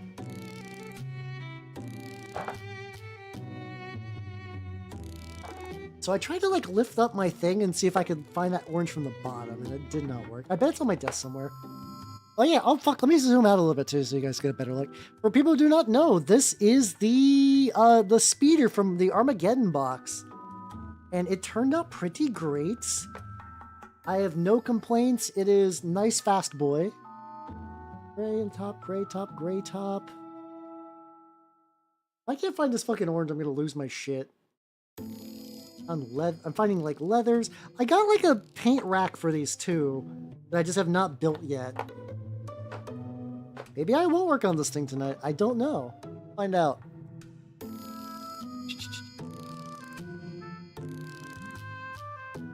This murder scene. This is... Oh, there we go. It's right in front of me. There we go. Get this fire giant orange. I don't see you. How you doing? How you doing? I'm taking the lad and I'm doing like the last. How you? Hello, 1, 2, 3. I have no idea what you're saying, but how you doing? How you doing? I'm currently waiting for my thing to dry, my Sentinel. So right now I'm working on the speeder. Because I just want to get this... There's like only a couple more steps. I'm going to go in and like hit it a little bit more with this orange speed paint. Kind of get around the middle, get around the edges. Basically, I just kind of want to have that like lingering possible glow effect. So I need to... There. Ooh, fuck yeah. Let's go. Let's go. I'm curious, just like I've asked this before. Do you just like have an inventory of like, so I'm not inventory, like a count of like how many historical knights you got? Ultra speeder. Yeah, exactly. They're doing pretty good, but I'm just trying to get in like a couple of these little like, oh yeah, get some of the edges around the booster rockets to have that kind of very like lingering kind of warm orange to them. I need to paint the rim black. I feel like I was debating the idea of maybe like when I put some stuff over there, I had some like weathering on the edges that kind of got covered up. To it, damn, nice, hell yeah, let's go. I like that you could just do like a full army war game and just run like an entire like Super Smash Bros of historical knights. That's very sick. Hell yeah, let's go. All right, boosters are looking good. I didn't think the boosters need a lot of work. But yeah, that's the thing that I'm a little tricky. I'm like, well, on one hand, I could try maybe roughing up the bottom a little bit with like a silvery color, like a silvery little sponge. But I already did some like weathering and stuff on it, so I don't know. Otherwise, everything else is pretty much the way I would like it to look. Maybe I could do a little bit of silver sponging. Maybe just a tiny bit. Got the sniffles now. I think I need to replace my filter thing. I think that's what's going on. I think my respirator is getting old, so I don't think it's like holds on as tight. Yeah, like I mean, so there's already got like scrapes and welds everywhere else. I just think if I go on the bottom and add like a couple little bits just to show some wear and tear, I think that'll really sell it. And like I said, nothing too crazy for this. Nothing too crazy. Put some silver on this bad boy, and then like it's done. It shaking enough. I put it on the sponge and it turned out like weird and kind of green. Very strange. All right. Oh fuck! Sponge on the ground and. I think they call them the. Oh, that's a. Yeah. When your opponents are like so scared of you, they call you like names like that. It's like, oh, you're doing it right. You're living the good life. So I got some on the sponge and I removed a lot of it. What am I gonna do?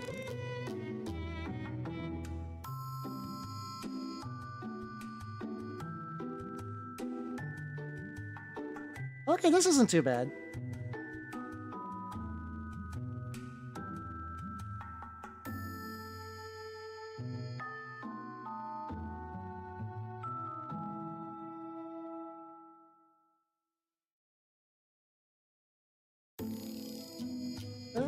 Okay.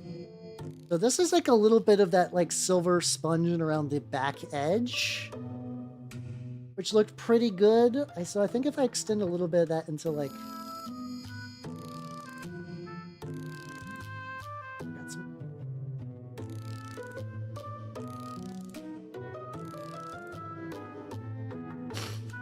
Okay, cool. I was super worried that this wasn't going to look as good as I hoped it would, and I don't need to go heavy with it. He had 16 kids. Holy shit! Like, that's just kind of like one of those things. Is like back in the day. It's like, yeah, you could just do that. Fuck it, 16 kids. Who gives a shit? I guess you needed them for like child attrition rates were pretty high back then too. To be fair. Oh yeah, they. I do think, like, even though I find a lot of the actual like OPR models to be pretty bland, I think what they do as a company is pretty like noteworthy and stuff like that. That's nice. There we go. Okay, so we got some scrapes on the bottom. Nothing too bad. Maybe get like a couple little bits on these little things that just kind of like spruce them up a little bit.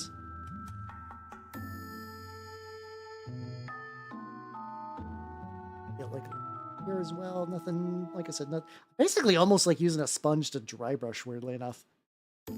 Yeah, that's true, yeah. Drinking, fucking, fighting, all the classics, all what you really need.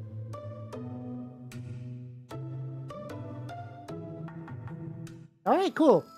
Sick. Alright, so then I think all I really need to do to be like, ah, yes, this is done, and I feel good that it's done, is just paint the rim black, and I think he's ready to go. Hell yeah. Hell yeah, the 3 Fs. Fighting, fucking, and for drinking.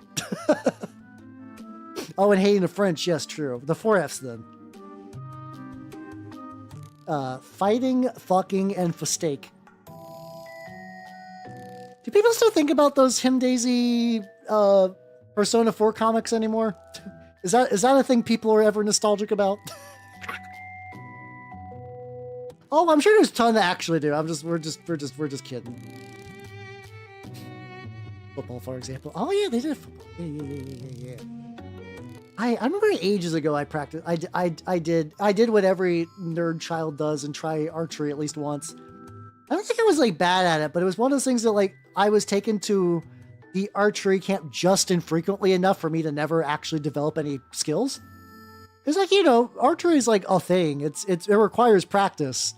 And my family was like, oh, I'll take you to like archery every maybe every summer for like a couple days. And it's like, that's cool. I'm glad you got me these bows and stuff, but it's weird the time frame that you let me shoot them. I don't know. Maybe that's just me. All right. So I think this bad boy the rim needs to dry, and then he's good. I should almost kind of wonder if I take that sponge too and just kind of like... This could be bad.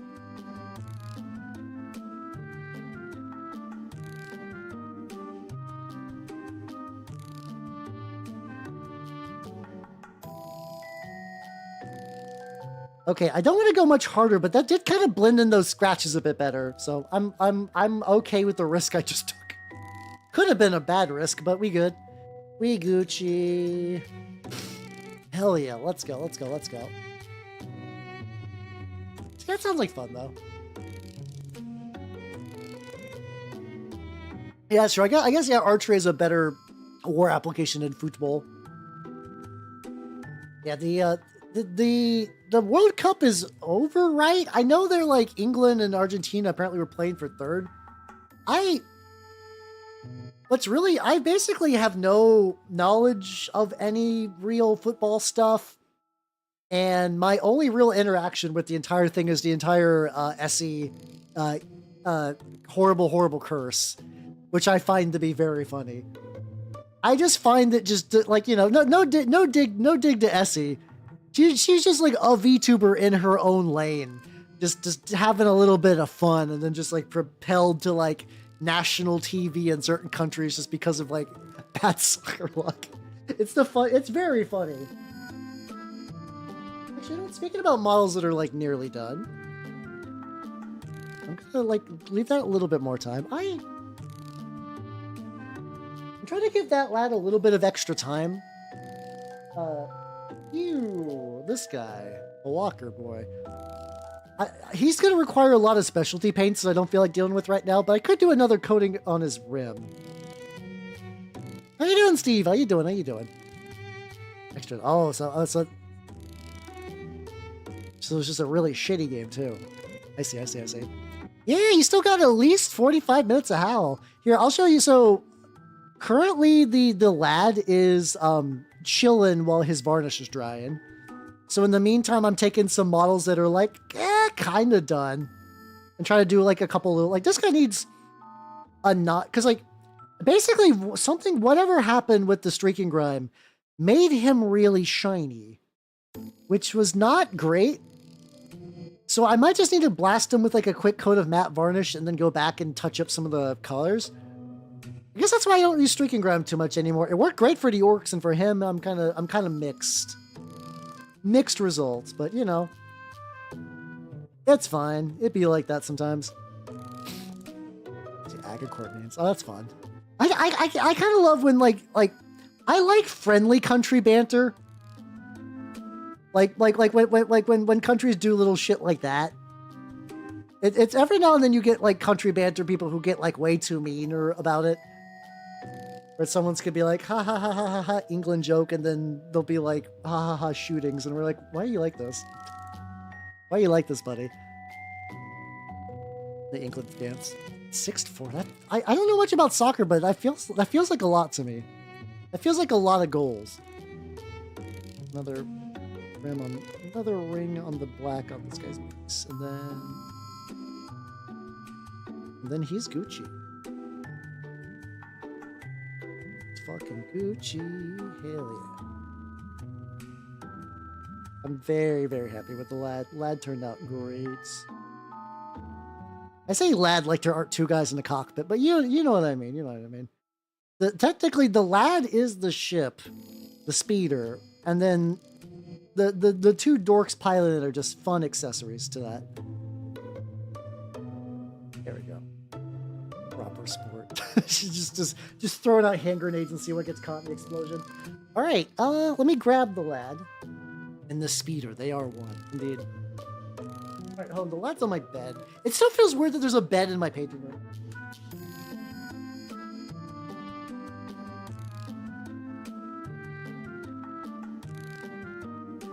Oh yeah, he's dry, but I gotta do some little touch-up work. I went heavy on the glue. So like there's a lot of crust that I gotta deal with. Nothing insurmountable though. Nothing too bad. So all I gotta do is just repaint that dirt style and we'll be Gucci. Oh yeah. I'm gonna move.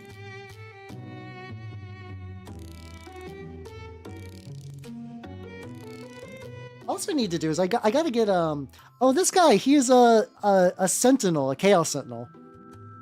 I'm gonna add under the Dice Fest, I'm planning to run Lost in the Damned. And I realized, well, it's a Lost in the Damned city fight game. Well, so I was like, oh, so you could tell.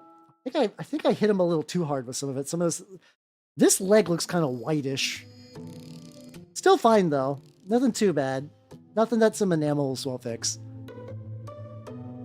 Like a couple of French. Hey, let's go. Honestly, you're gonna upset a couple of people with Bants whenever Bants happens, so you know. Like that's that's always just gonna happen, so who gives a shit? It'd be like that. I gotta get all the fucking baking soda that is now just becoming funky, fresh texture for all my dudes. There we go. There we go. We could have cooked a mushroom recipe. Ooh, fuck yeah! Let's go. Wait, hold on. What kind of mushroom recipe? I'm curious. I'm a big mushroom enjoyer. Mushrooms are fucking delicious. I love mushrooms so much. And it's like I don't understand when people hate tomatoes. I don't understand when people hate mushrooms. They're just like little meat sponges of flavor. They're so good. They're so good. This one straight got up so much that it's like crystallized. Good news is he's probably not getting knocked off his base anytime soon. Oh shit, for some reason I did not process that was from Vincent Price. Hell yeah, let's go.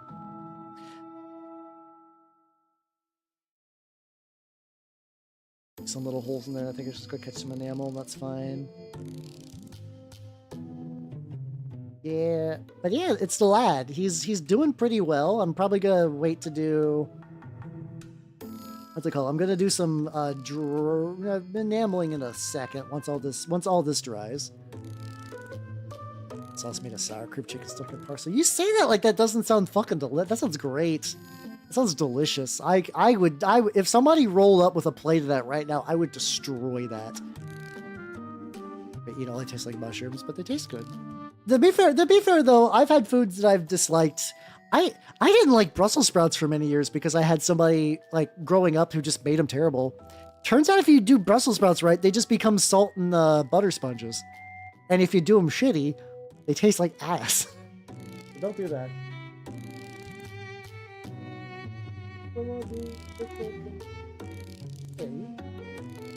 Here's a lad.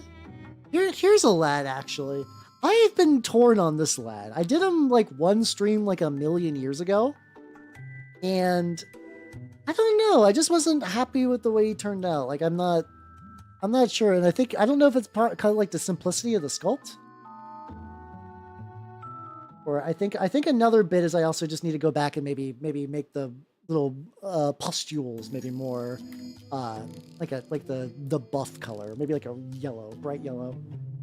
Yeah, let's try bright yellow actually.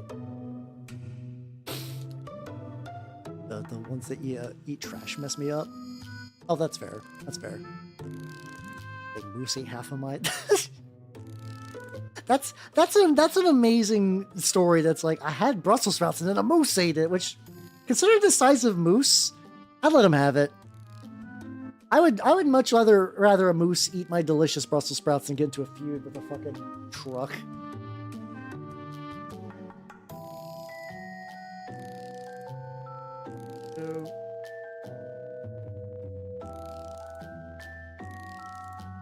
I feel like a little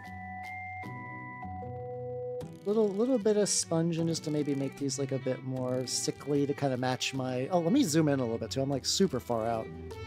Yay, let's go. The sponge and kind of use that to like hit up some of these. This kind of brings them more in line with some of my other stuff.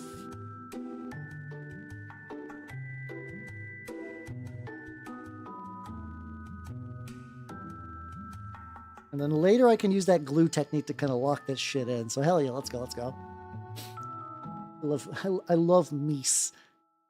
But true, yeah, no, they're big. Big fuckers. Oh, Win Mag, yeah. Yeah. It's also probably one of those things that like it's how I feel about deer, where a lot of people are like, I love deer, they're beautiful, and then you know one of them becomes vermin and you're like, oh, I hate it. Deer are big rats, but without the redeeming qualities of rats, so they're getting it. The splashbacks, which is not ideal, but fine.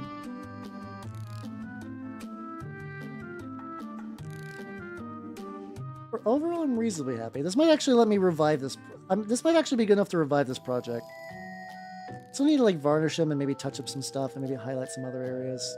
Like, okay. Also, clearly I'm accidentally hitting everything with yellow. How you doing, Huggy? How you doing? How you doing?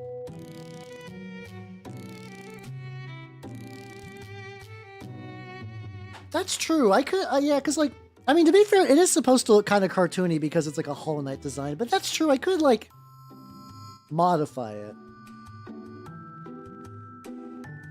I could definitely do something like that.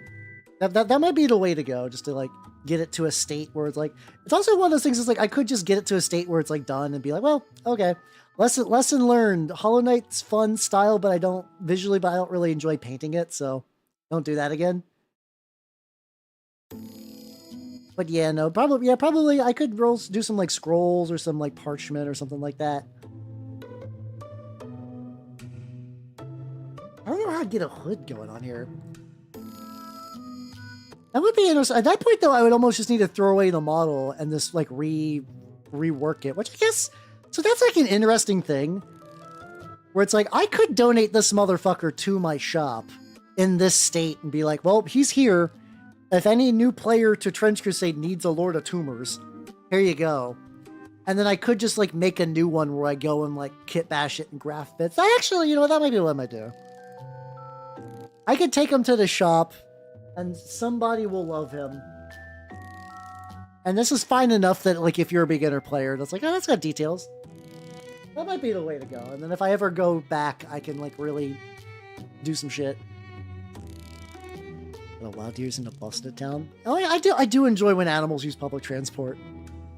They're like, oh, they think they're people. All right, let's get the various enamel bullshits going. Blow dryer. Mixing dish. Get a little bit of the enamel wash. Where the fuck is that at? Over here.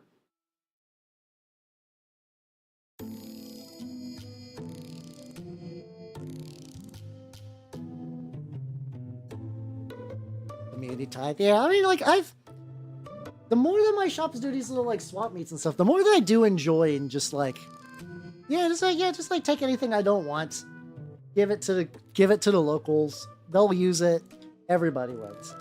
Luckily, I got a bunch of these little stick sponges over here, so I just need, like, 2 more wedges. I need to stock up on wedges? I might need to stock up on wedges. Got my little dropper. Oh, I need my bits, which I can keep off to the side. Yippee.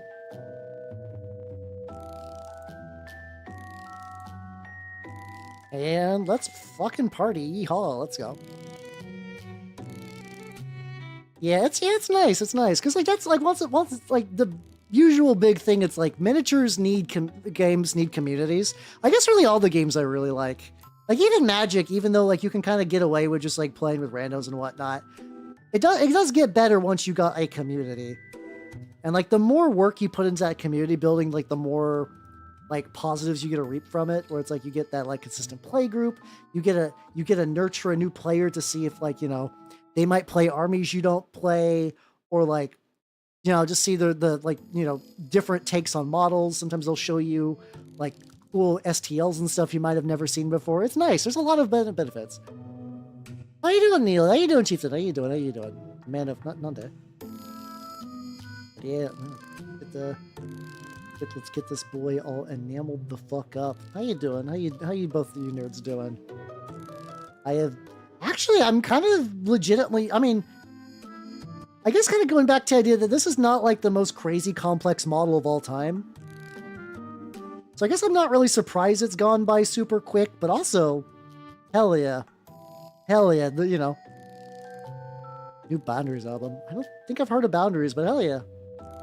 Hell yeah. I'm glad an album you like came out. Hell yeah. I'm very out of the loop for like, I think like the newest music that's like not dumb Vocaloid stuff I listen to is I think the Mountain Goats have released a couple of EPs that they were like playing on like a radio station or something like that. And I was like, oh shit, new Mountain Goats, let's go. Or I think it was maybe like a re-release. It's a song called Crow, I think. It's the weirdest thing that, like, I've gone years without really processing how the lead singer of the Mountain Goats looks.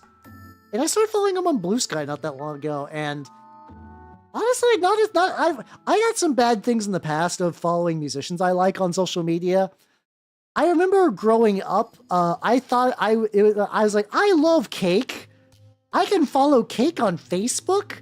Boy, I can't wait to follow Cake on Facebook. And then Cake was really obnoxious on Facebook. Like kind of like, I guess Cake has always kind of been like a political band, but it's like it was a lot. It was a lot. How you doing, Z's? How you doing? But yeah, so far Mountain Goats hasn't been bad.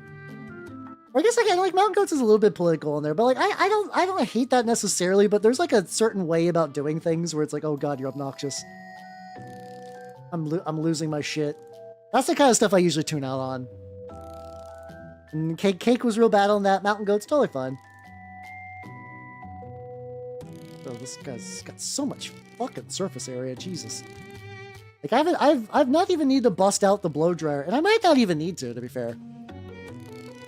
Yeah. It was a bit much. I'm very picky with stuff like that, to be fair though. And like I'm fully of the belief that they're you know, I think they should if they want to, you know, it's their social media. They can do whatever the fuck they want. I just like go duck out. Get another little bit of enamel on this.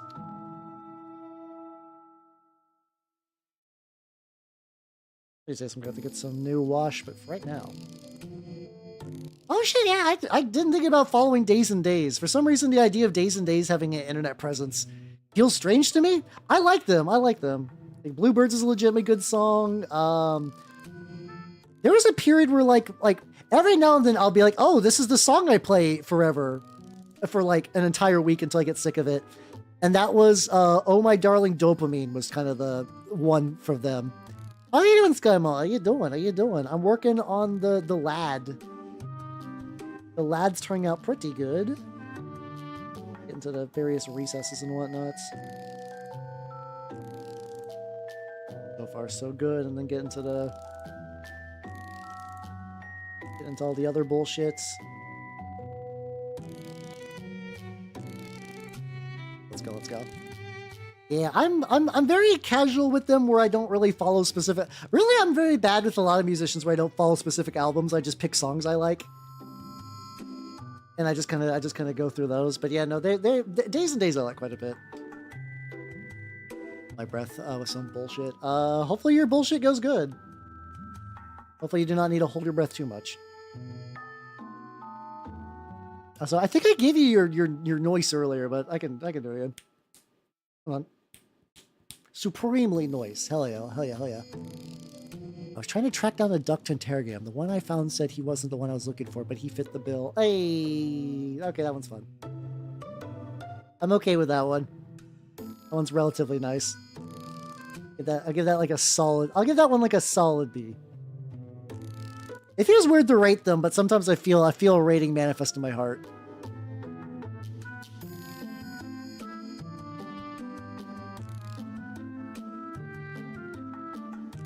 Guns could use them a little bit. All right. I think I just need a blow dry now. I also need a test of theory. So I noticed that when I turn on my blow dryer, sometimes the lights in my room flicker, which is not great, but I need to have all this stuff set up to stream properly, so that it'd be fine.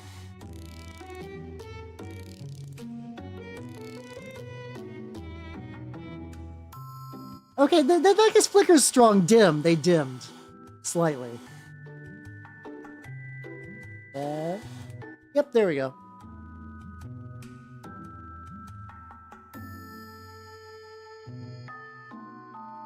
Go, and then... Yeah, I mean, to be fair, in this room, I have 4 monitors, a PC, an overhead light, a USB light, 2 lamps, air filter. Yeah, that's just how my existence works.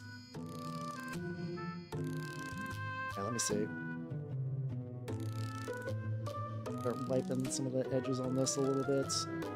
This one I might not need to get too deep into the removal process because, like, I do want this to look dirty and shitty to a little bit. It's not a tube knob. What's a tube knob? This is good. I feel like this is gonna be a setup to something, but I'll let it play out. I can be the buffoon here. It's fine. Go. It's like, oh god, yeah.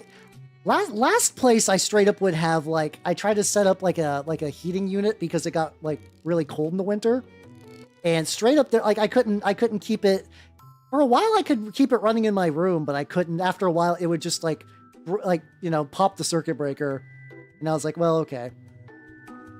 Once again, like the circumstances of leaving my last place were bullshit, but I think, other than the fact that I just live with people generally now, new place is so much better. It really is. I cannot overstate it.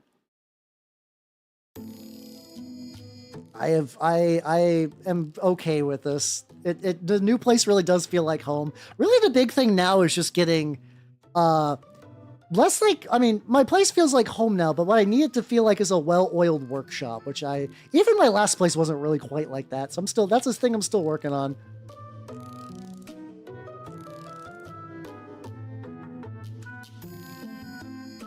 That's okay.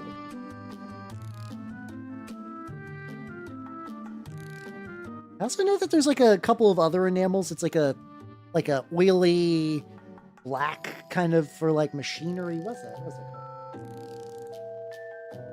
Dystopian Brown. Ichor of the Damned, which I could try rocking. On this, maybe for like some of like the back machinery bits.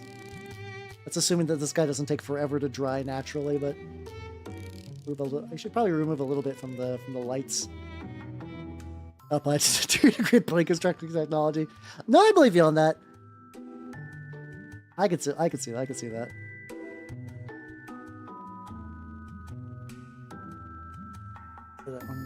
On the various dirts. I'll probably eventually use like a pigment powder too. Get some testers. Oh, hell yeah, let's go. Testers has been one of those brands that has always done me pretty well. So hell yeah, let's go. That mix, have some car parts. Fuck yeah, let's go.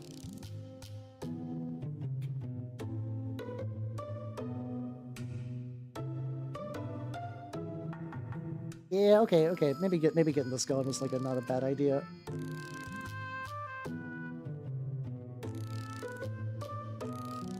Look at this handsome boy. Look how handsome he is.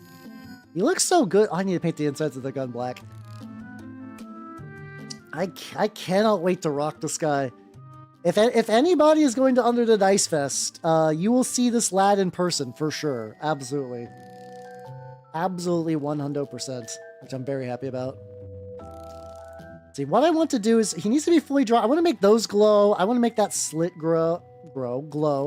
I might, like I said, I might kind of want to try that, like, dystopian, Ichor the Damned, because it makes some of the makes like an oily black, which is kind of good on machinery, which I think might be good to do, like, around, like, maybe, like, the leg bits.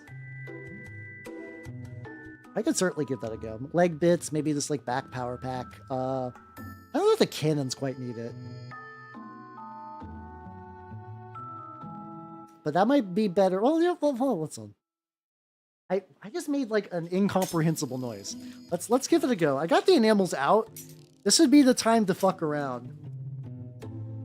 And then maybe even find out. So I got this.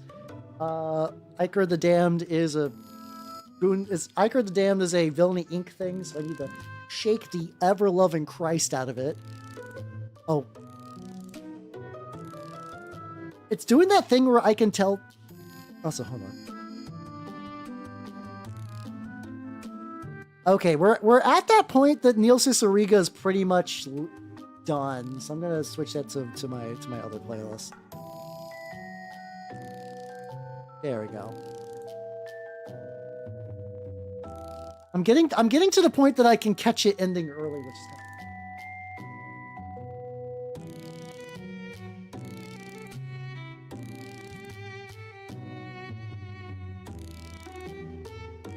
all right, there we go. Put a little bit on there. I wonder if I can, I forget if this is one of them I can just use like raw out of the bottle. Oh God. So I poured it raw out of the bottle and it came out clear. I just got nothing but just, oh God.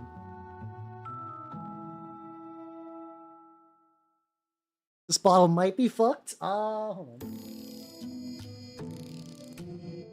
That is the one downside to enamel paints, is you have to... If the pigments settle in there...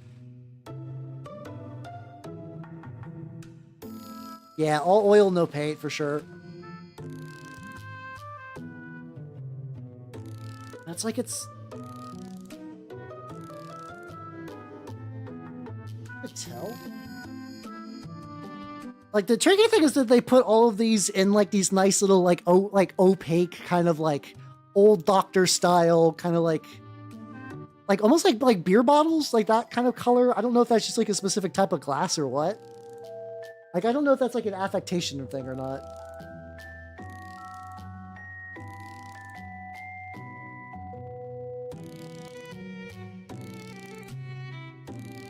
All right, I'm gonna give it another go. If not, I have an idea. Oh yeah, that came out liquid. Fuck, okay. Never mind. I have a plan. Oh God, it smells bad too. So like... Okay, that probably no more enamels for tonight, so let me put all that up. like the villainy stuff doesn't normally smell bad when it's just like when it's mixed, but I guess when it's like raw, when it's just like raw fluid, it smells bad. It's possible that I might be due to like reorder that set. How you doing, Kenzie? Welcome everybody. Welcome. If you do not know me, I'm Halbernut the Mimic Elf, major painting VTuber of the Nurgle and Skaven variety. Behold, let me show you my boy, my lad. This is my very villainous. What are you working on? What are you working on, nerd? This is my beautiful boy, the where am I going with this? He is a Chaos Sentinel because I am doing Lost in the Damned, baby. And he's looking pretty good. But what I do got is there was a paint that I picked up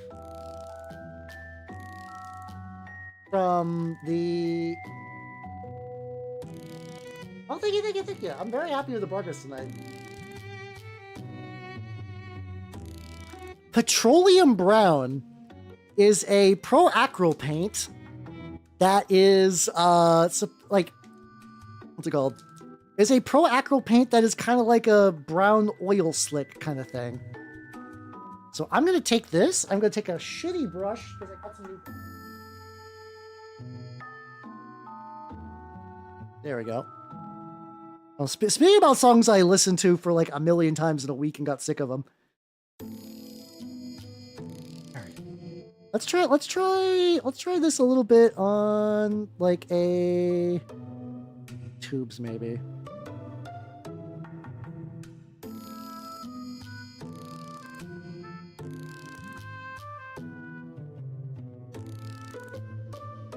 Hey, it's all good. It's all good. Do not worry. Have yourself a good night and take it easy. And take yourself bye. Thank you.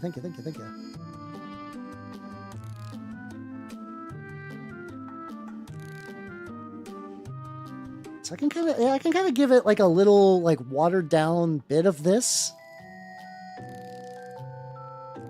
which would be kind of like a nice little way just to add like a little bit of like kind of like oil wear and tear to these like exposed mechanical joints without significantly changing their color profile. It also means I should probably go back and also like hit up this area with like a similar thin little, actually like a wash almost. You don't know, Rune. How you doing? I'm taking the lad and I'm making him big oily. This stuff interacts with water really weird. And I don't know if it's like, that's why I'm using a shitty brush here, because I don't know if I'm accidentally picking up any undried enamel particulate, which is just mixing strange. So I can't really guarantee any of that. Bottom bits too. So I get that nice enamel darkness of the wash. I get this. Get like a little bit around the rim. Yeah, I think if I just like keep it to like the joints, I think that'd be kind of fun. Thought this is a thing where like I'm doing a Lost in the Damned list for an event. So this is my take on a Chaos Sentinel. Kind of good size for it, you know. He's got spirit. Do I want to make anything else look oily, really? I guess I can make the smokestacks. Add a very light grease to like some of the moving elements, like right here. Guys, like I could grease the whole cannon, and maybe I don't know. Yeah, thank you. I'm really liking the lad. Considering this lad was built this weekend, I'm very happy with the progress today. The fact that this guy is like not that far off from being done, really. Like I'm just kind of fucking around, adding some extra textures and fun colors and stuff to him. Like things I could definitely do. Greasing the cannon, oh, you know it. Local elf greases his cannon live on stream. Real, true patriot, verified facts.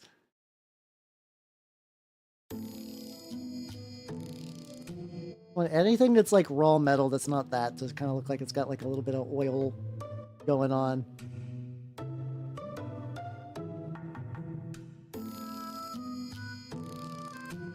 Well, and that's probably pretty good. No, I should grease the cannon. I should grease the cannon just slightly. Just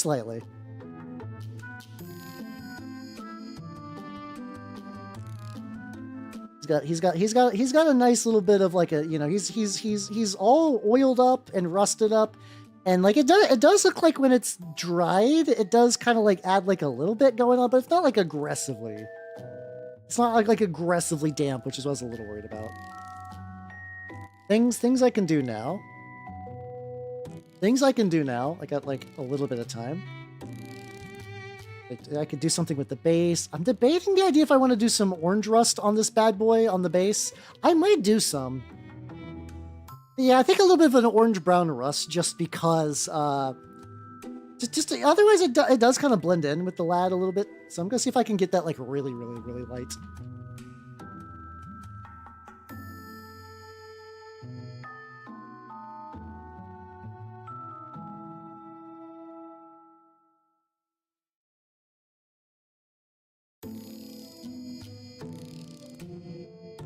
Oh yeah, there we go. There's probably smarter ways to pattern this, but I don't care. This is fine. It looks good though. Should I add some orange rust to him? Maybe, but that I'm a little iffier on. Around there. There we go. Innuendos, yeah, no. It's as soon as greasing the cannon has entered the lexicon, it was doomed. Civility was dead, and we killed it, and that's fine, you know.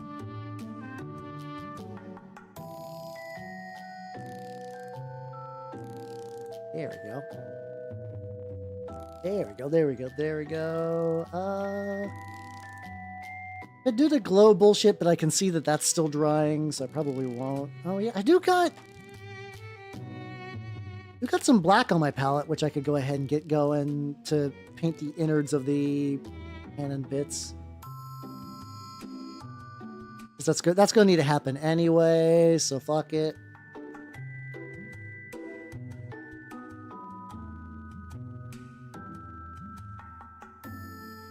See that? I think this is like dry as shit, so I might need to actually get some.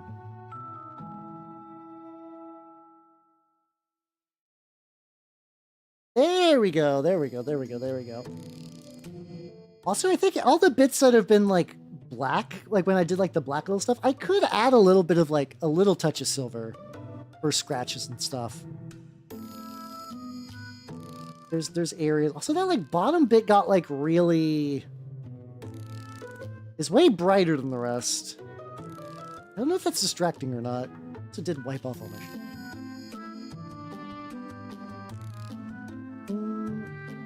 It looks way... maybe I could do... I have an idea. I think I can go a little cheeky on that. Where's the enamel wash? There we go. Oh, hold on. What if I do this?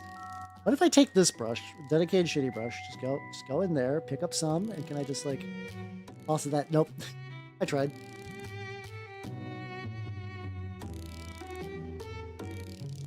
I don't want to get all my enamel stuff out, but if I can just take like a little bit of it and just kind of go like, yeah, there we go. I think that's the way to go. Maybe get like a little bit around here, a little bit around here.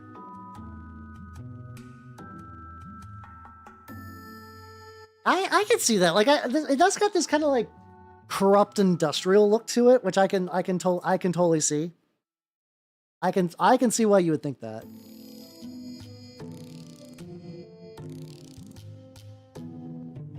Oh yeah, no, that oil mix looked pretty good. I've played Necropolis 28 like one day. I have a warband for it. My warband's like 3 models and like way too over armored. Oh yeah, that doesn't surprise me. I feel like if you could get that working, you got like, you know, you got a lot of extra fuel and stuff. But I could lighten up the cables a little bit. I do got this like brighter green.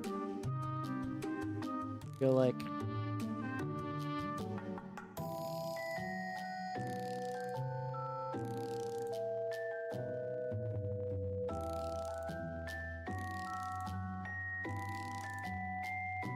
I might tone that down a bit later, but I'm okay. Cool. Green streak. Oh fuck yeah, let's go. Yeah, I do love the size of the Necropolis board. That's just like, oh yeah, you can It's so encouraging to make your own stuff. Things like, I would really like to dry brush the cables, but the cables, like, they're like reasonably dry. I could risk it, maybe. I could chance it. I could chance a little dry brush. I do. Put that thing on got my dry brush board, which is next to where it should be. So there we go. Just go here and just gonna go like. Yeah, there we go. There we go. There we go. Yeah, there's like a lot you could. I still need to do a paper backdrop. Oh yeah, I could like. Part of me is like, oh yeah, I kind of want to take those like baby toy magnet sets and make a really cool looking like the photography board thing with that. But I got so many other projects in the oven right now. I think I'm just gonna like let that one mellow. I'll come back to that when I'm like more ready for stuff. Right now I got a project for this weekend. I got a project for July, and then I got a project which is get a decent amount of the Armageddon box done. That's really all I'm shooting for. I'm not shooting for all. I'm shooting for dece.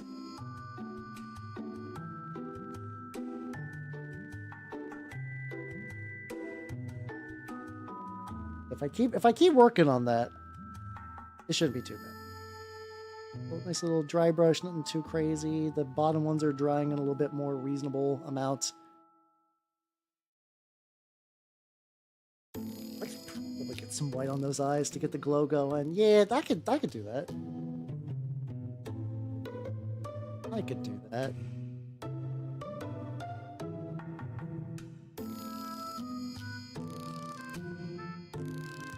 Down there, get a shitty brush I don't care about.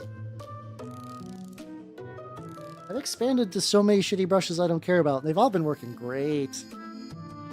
That's the usual thing. Like, cheaper brushes still work good. It's just that their shelf life is so much shorter. So like, I just buy occasionally a couple when I'm just like at like a craft store or Target, and then eventually it's like, oh, they're gonna immediately fall apart. So and when that happens, they just become terrain brushes, which is what I actually needed. So.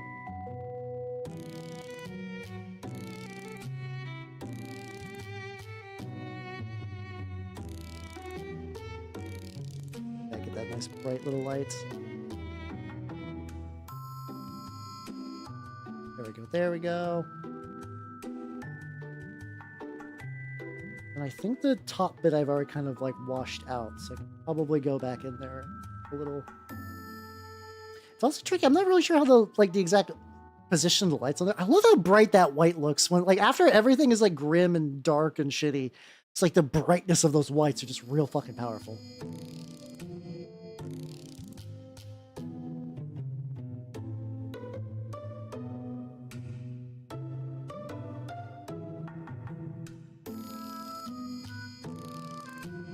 There we go. I think there might be a little bit of pullback, but that's.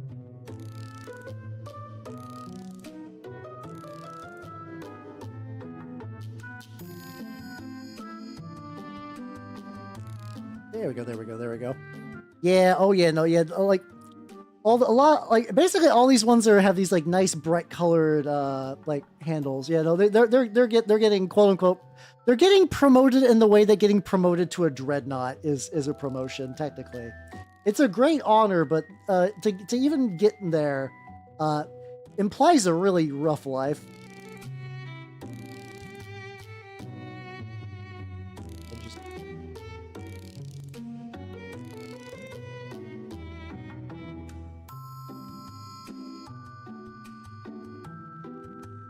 There we go. So I think I just need to wait for that to dry, and then I can go back and then make it glow. Maybe I can go and add like another. I think I always fuck up by only doing one layer of white whenever I do these weird glow effects. They kind of look a little streakier than I would possibly like. Base and crass. Yeah, it's a tier. It's like nice brush, dry brush, terrain brush, grass. The circle of life is cruel if you are a miniature.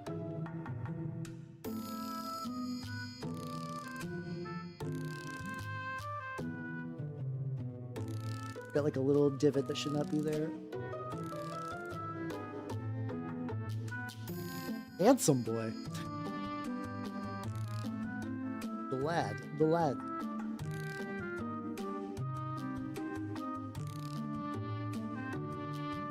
I think that still needs to dry. I keep trying to add because like there's like little rough bits I can see back there. And I think I keep wanting to try to poke in more white, but I really just need to wait for that to dry because otherwise that coating is not going to happen. Any other terrain base look pretty good? I guess I could even do like a little bit of like a scratched off like other color, but I think that's fine. The rocks are looking pretty good. I do want to use maybe some like weathering pigments on there, but I might wait until later. I guess the thing I really want to try is like the areas with the chip paint. Okay, what if I take it? What if I take this dark aluminium, little bit on there, get my thinnest, shittiest brush,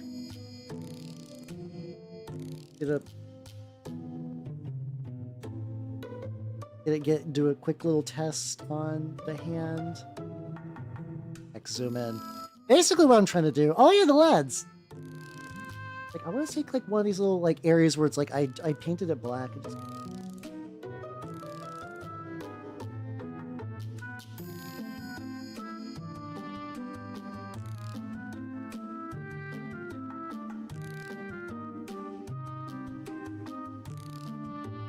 Cool.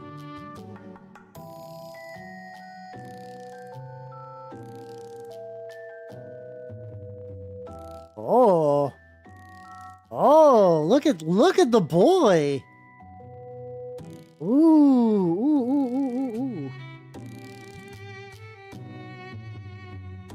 I'm basically only doing this on those areas that got like a big chunk of the black.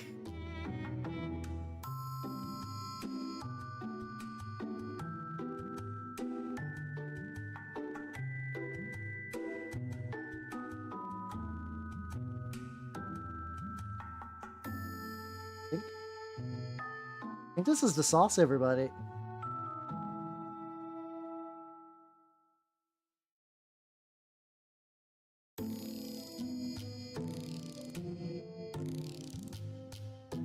Oh boy. Oh, there's like a lot of these little areas, and I'm sure there's gonna be like all kinds of little like black zones I'm gonna miss, but I think this is the ratio. I think this is like the right brush and the right paint in the right spot. Because, you know, the Chaos vehicle is not going to be maintained very well. The line between Orc and Chaos is pretty thin for, like, junkers. I think it's just the Orc ones will look like pieces of shit, and they'll keep going just because Orc tech is actually pretty solid. This is definitely, like, this thing should have died years ago, but the power of the Dark Gods might be, doing a little bit of some heavy lifting behind the scenes.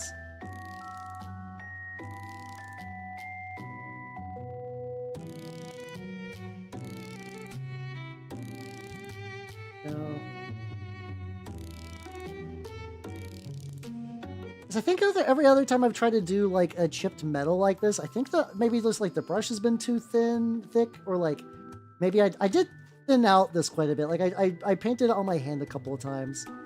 Also doing like really small little strokes in the same consistent direction. Legitimately 8-pointed duct tape. I do also remember there was a very fun moment in the that last Swordbearer, like Apostle or whatever, Dark Apostle, where like at one point he blasts a guard vehicle with chaos magic, and it turned to flesh. And like I remember like them trying to explain to the local planetary governor, they're like, we lost a bunch of vehicles. They're like, how the fuck did we lose vehicles? Like everybody who lives in the slums doesn't have access to heavy like artillery. And they're like, a guy turned it to meat. And they're like, what? What do you mean turned it to meat? That's not a thing that happens. And then the guy's like, I don't know what to tell you. He turned it into meat. I saw it. The guy was like, oh fuck. Okay. That book was like kind of stupid, but one thing I did like was like they really didn't want to call on the Sisters of Battle because they like it's like a shrine world, but they really didn't want to call on the Sisters of Battle because as soon as they knew it was no longer going to be a fun shrine world, it was going to be a suffering shrine world, and they're like, we're gonna get turned into horrible penitents for this. Let's keep trying to see if we can fight past this, and if not, well, it'd be like that. Spoilers. It do be like that. But you know what also be like? Me going to the chat screen. Wow. Thank you guys for coming. I had a lot of fun. Great lad progress. Holy shit. Phenomenal lad progress. I could not ask for better lad progress. Schedule-wise, I do, bro. Yeah, unfortunately, I do be wrapping up. Schedule-wise, need to make sure my tab is muted properly. Oh no, does that freeze up? Did Twitch freeze? What the fuck? But yeah, schedule-wise, this week is probably going to be a... Yeah, I think Chrome just crashed. Holy shit. Okay. Yeah, so this week is going to be probably a triple mini painting week. I have a bunch of stuff I got to do for a bunch of different projects, and I really want to get that going. Unfortunately, I need to restart that so I can actually raid properly, because I always raid through the interface. All right, and okay, am I back? And of course I can hear myself. There we go. Okay, we back. We Gucci. I'm gonna probably be doing some 15mm Warhammer painting on Tuesday, Thursday, some Rust Vulture bullshit, and Sunday, either this guy or I also have a Lehman Russ I need to paint, or also there is a I also maybe need to paint some Chaos Raptors. It's going to be something for this project, though. So I got 3 projects next week that I need to work on, and that'll be fine. Now Task Manager is telling me it cannot complete this task, so now I must close Task Manager.